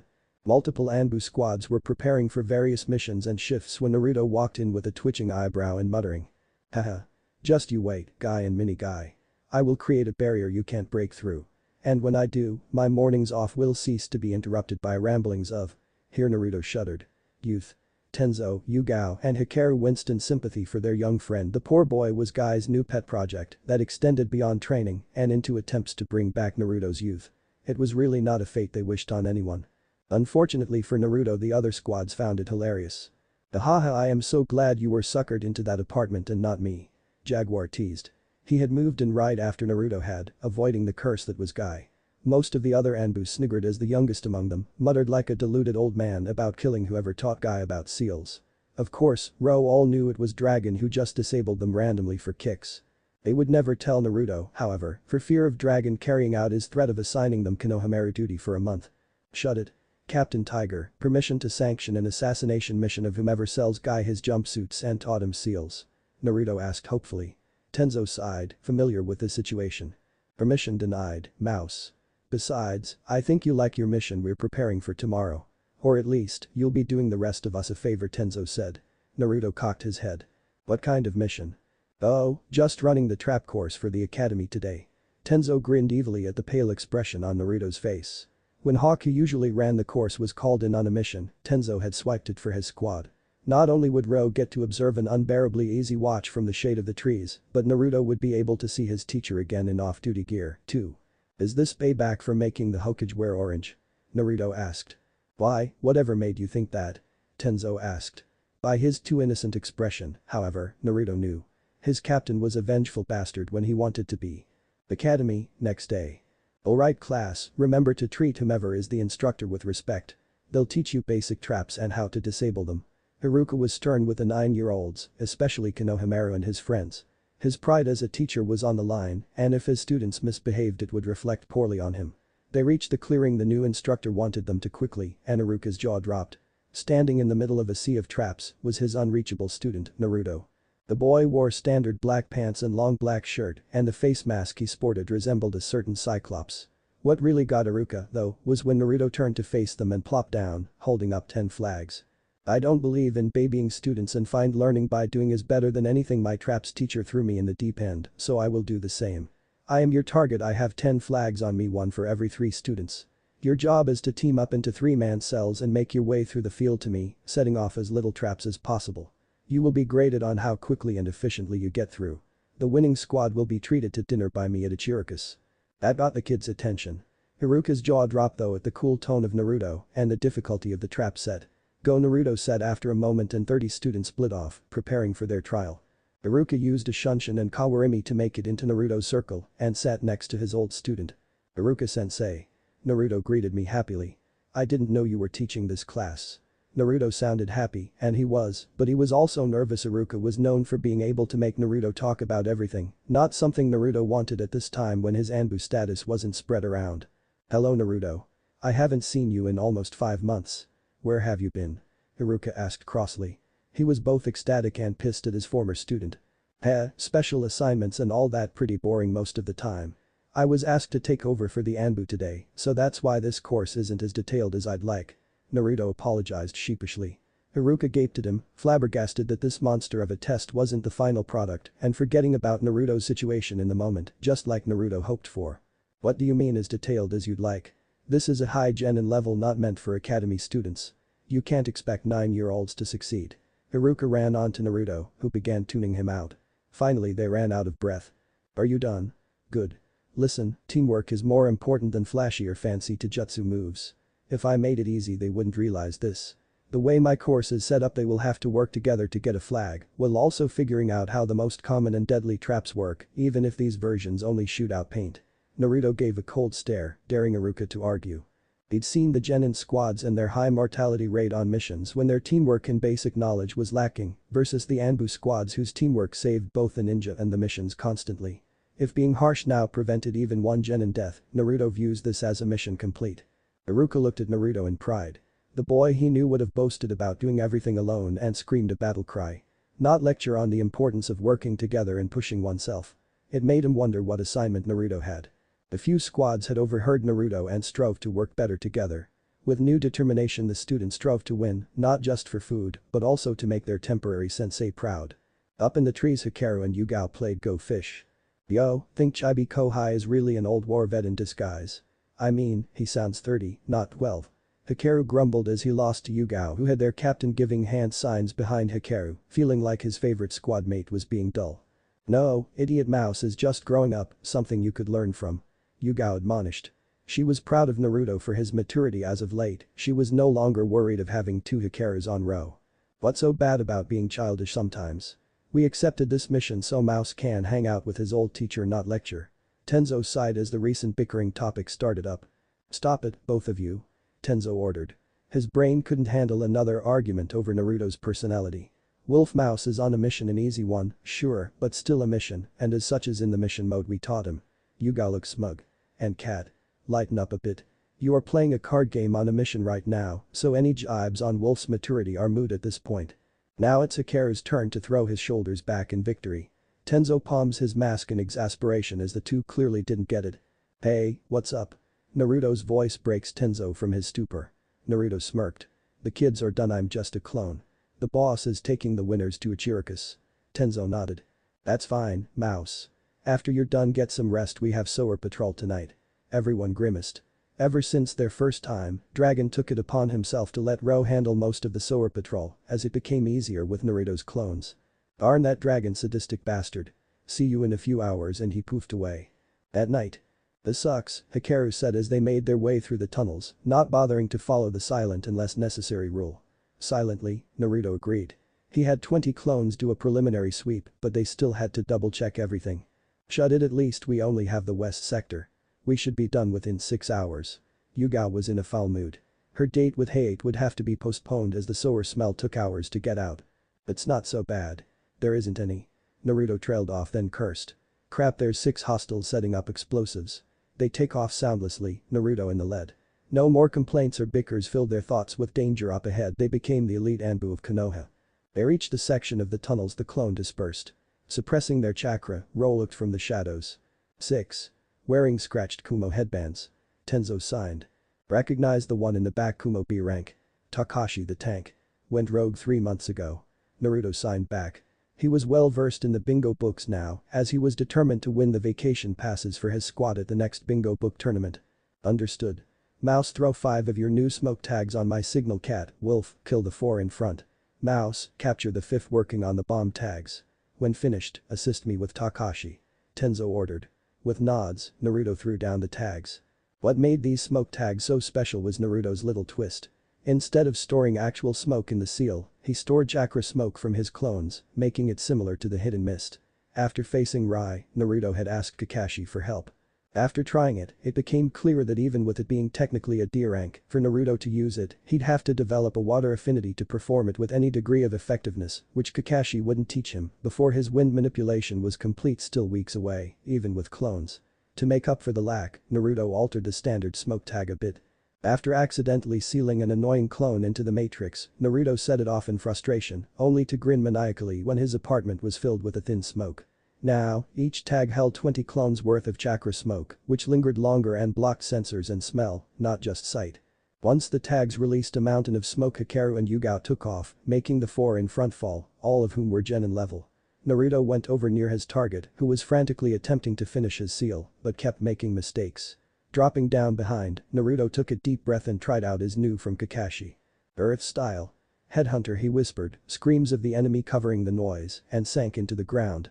It wasn't perfect, but Naruto couldn't use destructive force in close quarters or risk the man a short balding with a sloppily slashed headband. Under the ground, Naruto's hands shoot out and grab the ankles. Pulling down with all his might, the man lets out a startled yelp as he finds himself neck deep in earth. Naruto reappears behind him and knocks him out with the hilt of his new Chukodo. Opening the prisoner stasis scroll, Naruto quickly seals the unconscious man in, silently grumbling that his last scroll was used. Prisoner stasis scrolls were expensive and it took a level 4 to make. Konoha scum. A voice Naruto could only assume was Takeshi rang out. Naruto turns to see his captain and teammates having little trouble with the hulk of the man. Takeshi was powerful with his earth release, but Yugao had cut off one of his hands, making it impossible. Earth style. Mud wave. Or not. Jumping up to the ceiling, Team Ro avoids the floor, becoming a disgusting river of sewage and dirt. Yugao and Tenzo give a familiar hand sign and Naruto grins behind his mask. He loved this combo, even if it was insanely difficult. Naruto made 3 clones who shunshined in a triangle formation around Takeshi. The man draws a kunai and slices toward one. At that moment, Yugao switched with the clone and blocked the strike. While he's distracted with holding off her sword, Tenzo switches with the one on the left and stabs the man with a wooden spike from his arm. Naruto then finished it behind them, his Chukodo laced in wind chakra to decapitate the man. The mud hardened, no longer fed by chakra, and Squad Ro lands around the body. Good work, Tenzo praised, slightly winded. He had engaged in a taijutsu match with the target, as at first neither wanted to damage the area, though for different reasons. HQ has already been sent back up to disable any other threats. Mouse, are you able to dismantle this area? Naruto studied the matrix on the wall carefully. It was obviously made to be let off domino style, and so he'd have to go dismantle them one at a time. It would take hours. I can't, Captain. It will take hours, but I can do it. Tenzo nodded. Good, then we don't have to wait for anyone to come. Take care of this section, we'll guard you. With a sigh, Naruto started on the first tag, slowly unraveling the seal. It ended up taking half a day before Naruto finished the last glued-on tag, only because 3 other sections had a domino-style chain as well. Finally done, Naruto rolled his shoulders and turned to his captain. Finished. Please tell me we are off duty now, he begged. Tenzo shook his head. Sorry, but all Jonin and Anbu are to report to the war room for a debriefing. The one you caught cracked. Naruto perked up a bit at that. Finally they had information.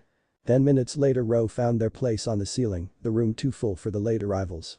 No one talked much, even Guy, kneeling next to Kakashi in the front row, barely whispered. We can now begin, as the Hokage breathed and the already grim room went deathly quiet. Last night Anbu discovered another group of missing nin, this time all from Kumo, setting up a chain of bombs in the underground sewers on a routine sweep. They killed 5 of the perpetrators, one of whom was a B rank in our bingo books, and captured 1. Ibiki and Inoichi uncovered their motive and origin. Most stiffened at what he said next. They were working for Itagakure, the budding village in Rice we've been searching for. It appears they were promised entrance to the village if they managed to collapse the western sector and then capture an unsealed Byakugan or Sharingan user. Outrage from the filled the room. We should destroy them. How dare this startup try and take Konoha? Silence. Sarutobi ordered. We cannot prove anything yet and we don't know who this new village has sided with. Furthermore, they have sent an official request to participate in the Chunin exams taking place in 3 months. I accepted. Okage-sama, is that wise? Ibisu spoke. Naruto observed the stuck-up, familiar with him from a trivia night.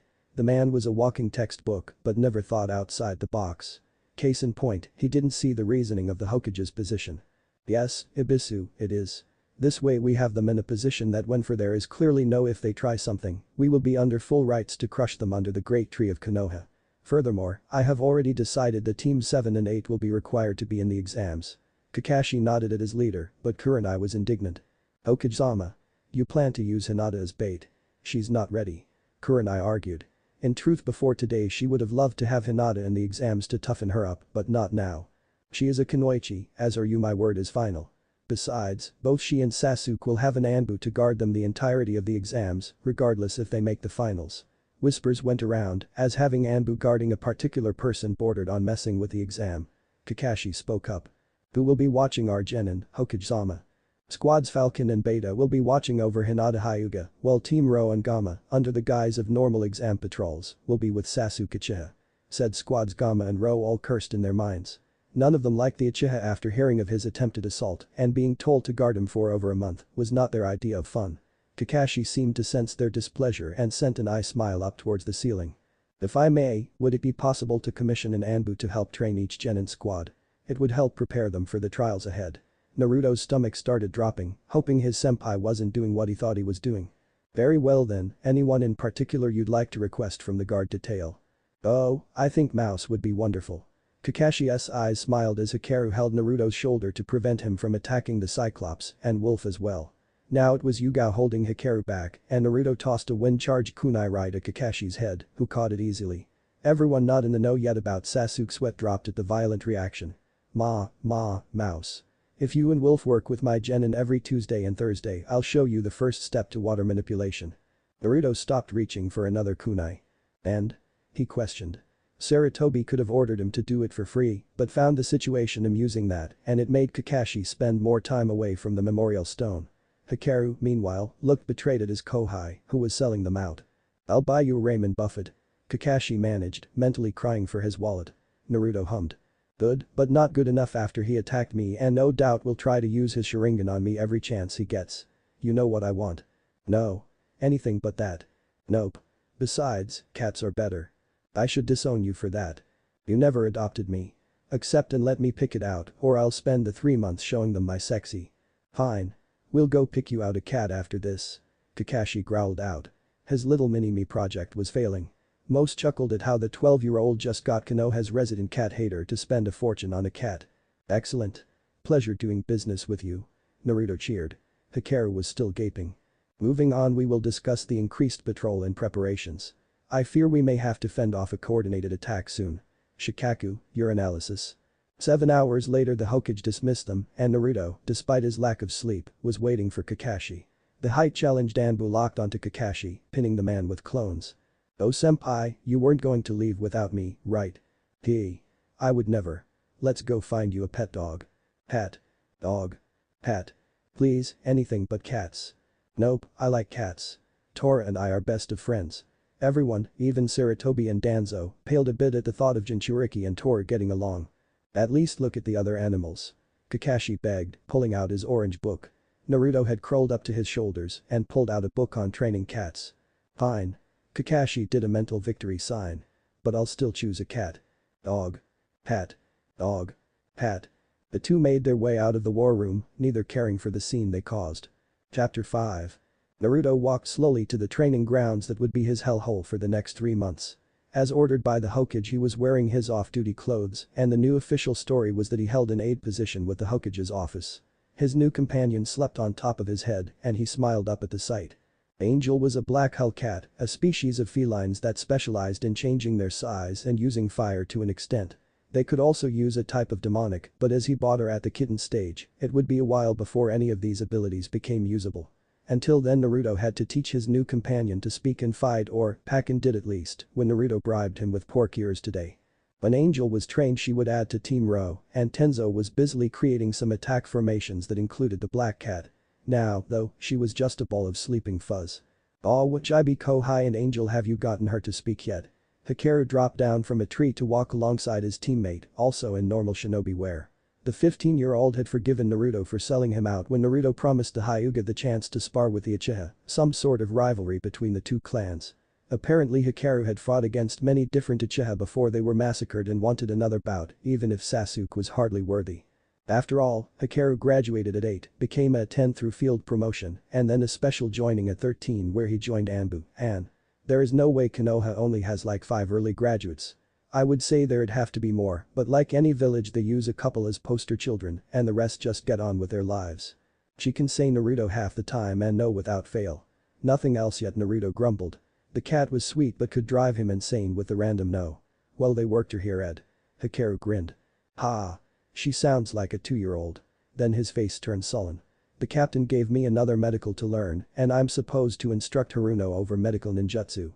It was a known fact amongst Anbu that while Hikaru was surprisingly adept at the medic arts, his flamboyant personality and wish to be in battle made him shirk off his studies. Unfortunately for him, he lived next to the captain who did weekly tests. Having the threat of Tenzo with his ghoul face standing over you made Hikaru begrudgingly improve. Which one? Naruto asked sympathetically, Angel yawning on his head. The one that closes cut arteries. After I've learned this one I'll be ready for the intermediate series. That's great, Hikaru. Before you know it you'll be the next Tsunade. HMPH. I'd rather just keep spamming and gentle fists. He pouted, being melodramatic. He was only learning for the field and in case Konoha was attacked. So. When are you starting training with it? Hikaru asked after some silence. Intelligence from spies showed Suna intended to send their unstable to the exams without informing Konoha. Sending any to an exam was considered impolite, and by not informing them they were it could be considered an act of war. The prepare Naruto was beginning his training, and Jiraiya would be called back within a few weeks to continue his sealing and some that his father left him. Tomorrow. The plan is Wednesday and Friday Captain will take me to the place my mother trained at with it. The Hokage and Shinobi Council issued orders for me to be able to use a two-tailed version of one cloak by the exam. They also agreed for Hokage Sama to help with my water manipulation and teach me a few water base to deal with the Ichibi. Naruto was miffed at the first part. Tenzo had argued with the council saying Naruto wasn't ready yet and that Jiraiya and he could take care of the Jinchuriki. They refused, however, stating that even if it wasn't needed yet, as Konoha he had a responsibility to master as much of the beast's chakra as he could. The last part though, Naruto didn't mind. Learning from the Hokage every Sunday was an honor. At least you have the Hokage training you to make up for our babysitting job. Though, the captain did say we'd be taking some combat missions in our spare time. Naruto smiled at that. Combat missions were typically mid-B to low A rank. Obviously it was to give them experience, but it would be a welcome break over the months. Oh, Sasuke-kun. You're so cool. Sakura's screech could be heard up ahead. Naruto and Hikaru winced in sympathy for Kakashi as they saw him sigh in resignation. The third teammate, Sai, was drilling sword drills far away from the others. The Anbu ignored him, well aware that he was just a plant and already above level. Hey senpai. How's the chibi genin? Hikaru greeted with a wave. Kakashi turned with a happy look but gave a scowl to Angel. Kakashi hated the cat that cost him an S-rank pay, while Angel adored the man for some odd reason. Meow. She said as she jumped off Naruto and towards the white-haired.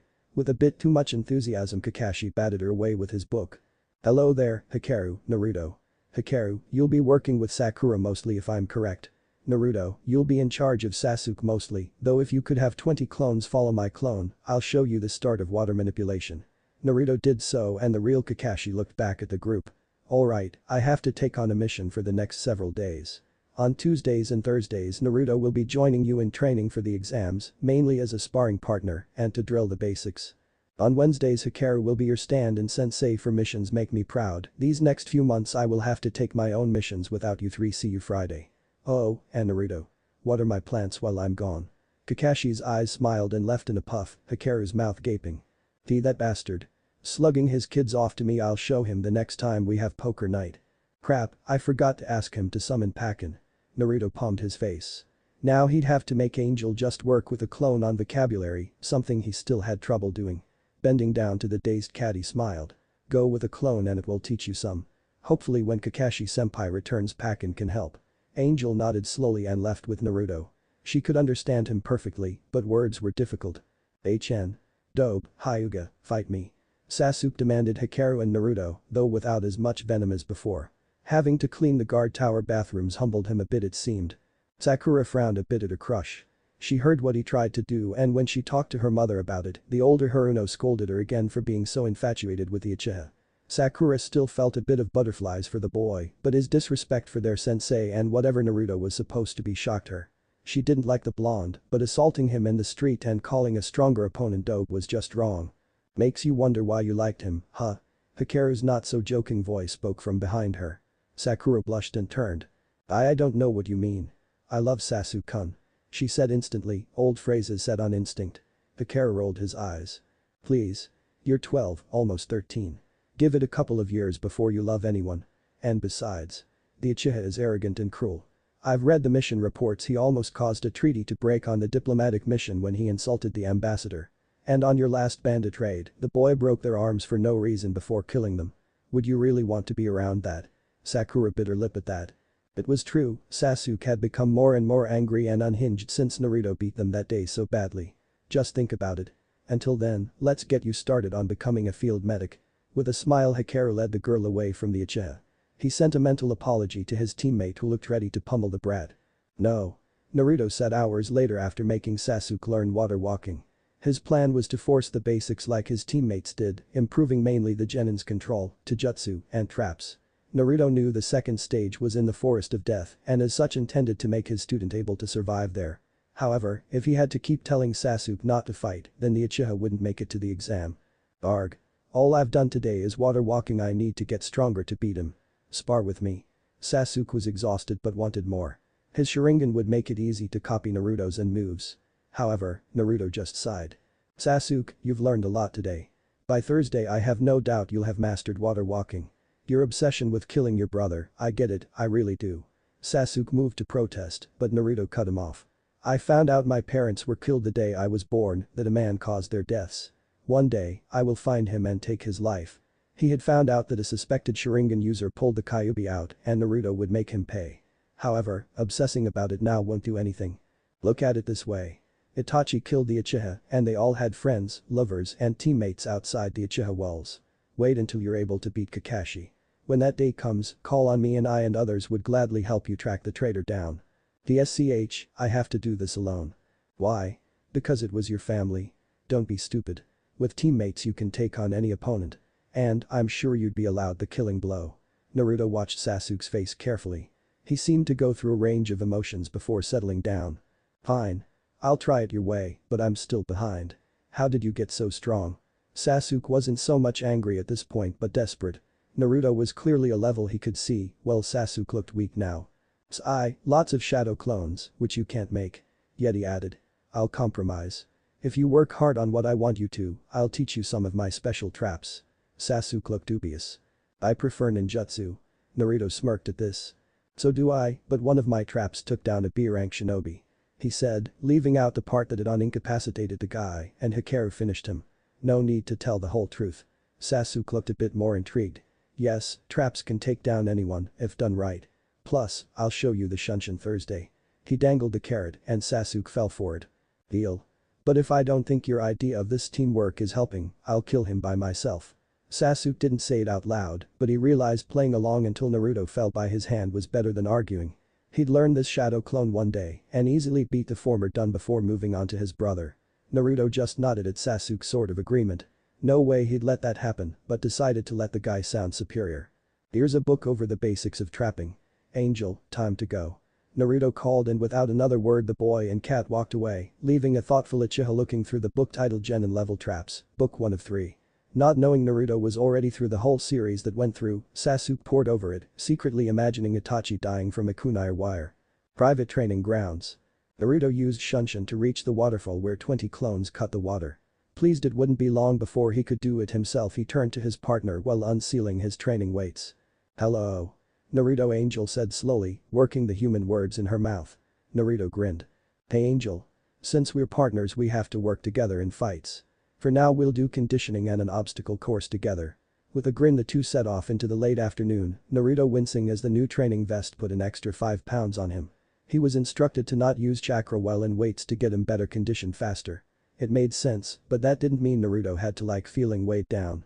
At 8 p.m. Naruto dragged himself inside his apartment, Angel hanging over his shoulder. Stupid cat making me carry her. He muttered.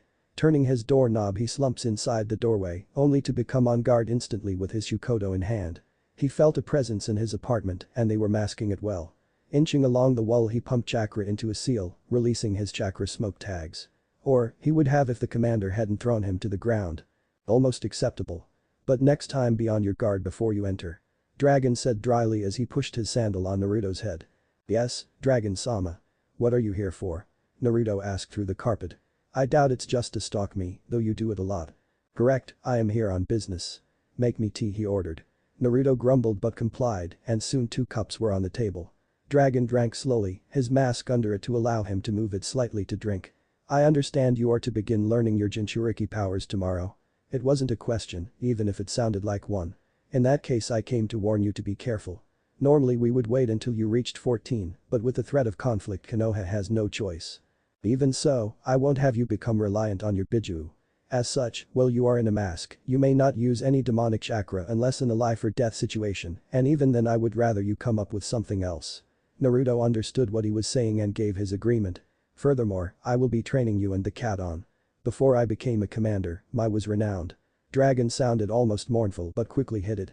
Here is a scroll over and another over Hellcats and their abilities. He placed both on the table. Wait. I thought angel species used to ally with the Uchiha. How did you get one of their scrolls on them? Dragon chuckled. I have my ways. I expect you to have both Red and the kitten to access her chakra by next week. And without a sound Dragon was gone. After a moment Naruto cleaned up before laying in bed, opening his first scroll. Ninjutsu Theory for Dummies Chapter 1. He muttered. Next day. Naruto was ready. Guy would be in for a nasty surprise when he broke in. Before he fell asleep the young Anbu had set up his nastiest traps in preparation. Hearing the front door open, Naruto hides a mischievous grin. Yosh. Good morning Naruto. My most youthful neighbor, let us start our youthful morning exercises. And to Naruto's horror the green man had somehow gotten out of all his preventative measures. With a resigned groan the Anbu changes in seconds and straps his weights on, dragging a hissing angel along. Outside his window Dragon smirked. Naruto's traps were beginning to be a challenge, but it wouldn't save him from morning sessions with Guy. Not when Dragon needed every Anbu the best they could be. This isn't working, Naruto whined. He had been attempting to meditate for hours to no avail. He couldn't access the fox's chakra. Just keep trying. Tenzo sighed in frustration as well. He hadn't thought getting Naruto a meeting with his tenant would be so difficult. This was the 6th lesson and they had tried sparring, using all of his chakra, and now meditation. Nothing worked. Tenzo didn't whether to be proud or angry that the boy had such a lock on his emotions that taunts and slurs did nothing to draw the Kyuubi chakra out. Yo. Chibi Kohai, what's up? Hikaru greeted as he jumped down to the valley they were practicing in. We have dinner tonight to go over Kakashi's team's progress, remember? Oh wait Hikaru-senpai, I have to access the fox's chakra. Naruto bit out between deep breaths, eyes closed in concentration. Hikaru knew his friend had yet to draw on any power and that it was driving the boy mad. A light bulb went off and he signaled Tenzo to get ready. Oh really? But you're so tiny, what's a chibi like you doing trying to use a power you can't understand? A tick mark grew on Naruto's forehead. Only Hikaru and Anko could make him lose his cool. One final button mixed with his own anger at his failure would do it. With a grin Hikaru swiped Naruto's headband off his forehead. It was one of his most precious possessions as it belonged to his favorite teacher. I'll just keep this till you grow a few feet. He taunted.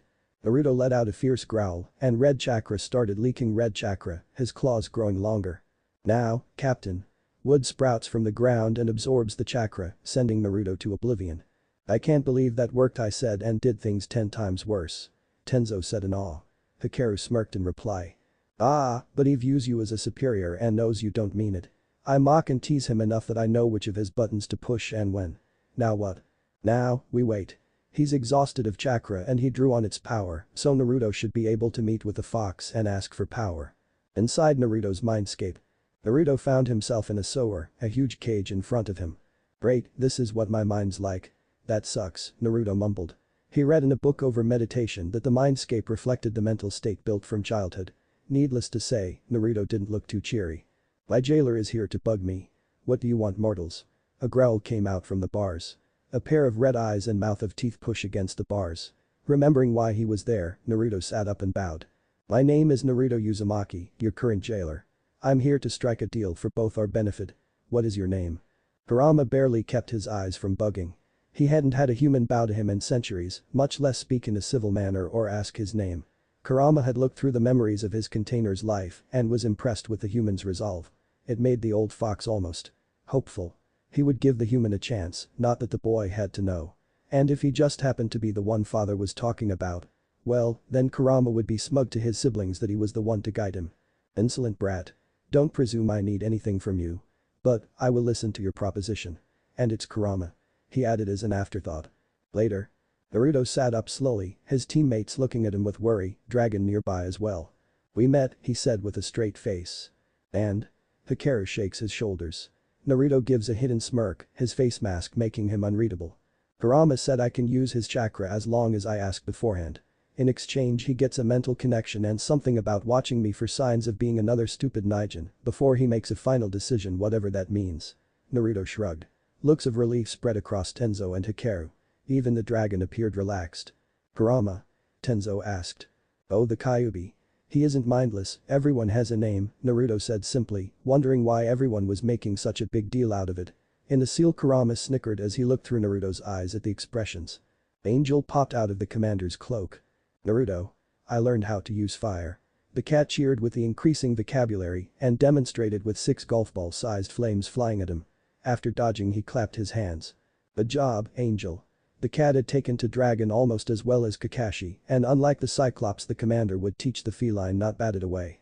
Tiger, your squad has guard duty at the Hokage Tower tomorrow. Mouse, how has the I gave you to learn working? Dragon asked. Naruto chuckled nervously. After reading the basic scroll, Dragon had shown him a C rank, forced hypnosis, a basic technique letting the user put the victim in a trance and offer subtle ideas or have them follow orders for a short time. It was useful for making prisoners or clients more compliant, though until mastered the illusion could be broken by any genin. Once fully learned, most would succumb, meaning it was extremely useful. It doesn't last on the clones for more than a few seconds. My control isn't the best, though now that Kurama and I are working together, it should improve. Hikaru hummed. I'll teach you about waterfall walking. It's advanced enough that your control will end up improving to the point of making the work. He offered. Do that, Wolf. Mouse, have this mastered by next week or I'll tell Guy to give you extra weight. Dragon said cheerfully before leaving. Naruto paled, then looked at his senpai. Save me. Don't let Guy get to me, I'm already wearing 15 pounds on my legs and 20 on my torso. Bsh, that's weak, Chibi Kohai, Hikaru mocked. That is pathetic. Grow some muscle. Kurama mocked along, already liking the Hyuga. Naruto sputtered a bit. Fine. Be that way, I'll just tell Guy you'd like to join us. His eyes turned devious and it was Hikaru's time to pale. I think Hiashi-sama needs me at the clan compound for a few days. Jana. And he leaves as well. Tenzo looks down. From now on we'll work on you using the foxes. Kurama as he backtracks at Naruto's glare. Angel joins in for effect. Chakra without you losing control. By the exams the elders want you to use 2 tails worth, but personally I don't think you can do 2 tails. I think you can control 4. With a proud smile Tenzo helps his subordinate up. How about some sushi, my treat? Sushi? Was the dual cheer of Naruto and Angel. Sarutobi's office, the next day. As reward for his accomplishment, Naruto was given the most sought-after spot in the office. The left rafter above the desk. In this coveted position one had the breeze from the windows and none of the tobacco smell. Furthermore, it had a nice ledge big enough to sit on. Yes, it was bliss. Sure, it also was the spot of the messenger, but rarely did that happen, and Angel had a spot nearby under the desk. It was decided that the cat was to run inter-village missions with them as she proved to be adept at fighting and stealth. Until a certain Toad Sage came in through the window. Hello, sensei. Mind telling me why you recalled me 3 months early? Jiraiya was a diligent shinobi that loved his village, but he enjoyed his time on the road, damn it. Ah, Jiraiya. I am glad you came quickly, you're aware of the intelligence reports over this Atagaker. Sarutobi blew on his pipe. Naruto's in-office duty was monotonous, but let you in on all the juicy parts of the village running. Not that the Anbu would ever discuss what was said. Only on highly secretive mission reports would the Anbu be sent out. Each agent was trusted fully by the Hokage, meaning none of them would dream of selling out secrets or spreading rumors. Of course, I still can't get a confirmation on who leads it. Suna has been spotted holding talks with them, not good, as they are bringing their Jinchuriki to the exams without telling us. Only our increased vigilance due to the past several months allowed us to confirm it. Naruto sucked on his teeth at that. It was bad news if Suna went against them. So you want me here as a deterrent? Jiraiya asked. If so, perhaps he could help Naruto and his genin squad. He heard he graduated this term, but couldn't ask for more updates with his schedule. Yes, and to train Naruto in and. Jiraiya perked up at that. And the Kyuubi chakra, I presume? Tenzo is in charge of that, but I am sure he wouldn't mind some help. Isn't that right, Tiger? Tenzo appears kneeling in front of the desk. Not at all, Hokage-sama. I'm sure Naruto would appreciate the chance to know his godfather. Naruto had been told about Jiraiya by the Hokage during their chat. Jiraiya tensed. Don't worry, Jiraiya, Naruto knows everything. And he forgave me, though I would watch for pranks.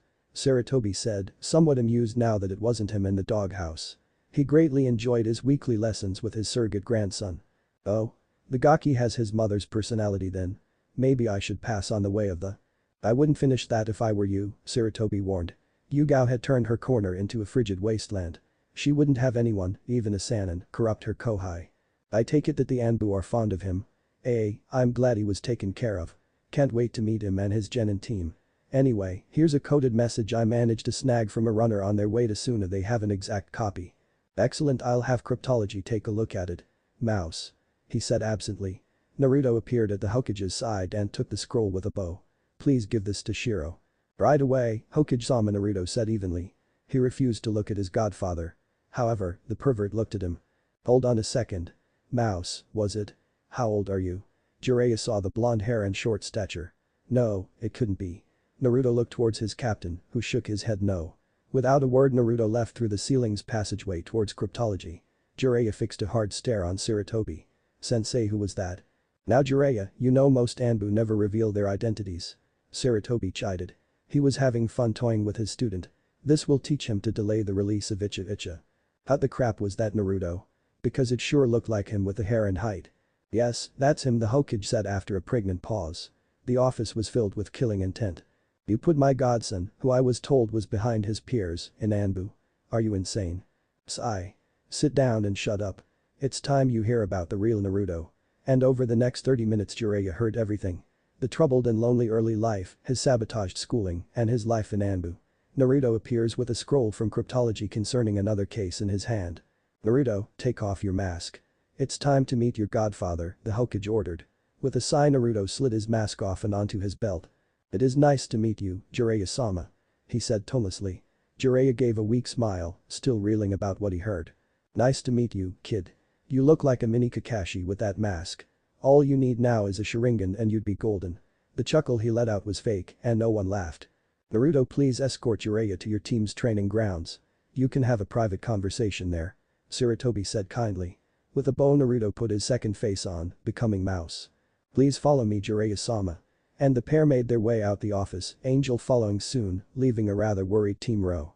I bet that bastard Dragon planned this. Hikaru blurted out suddenly. That I did, Dragon said from nowhere.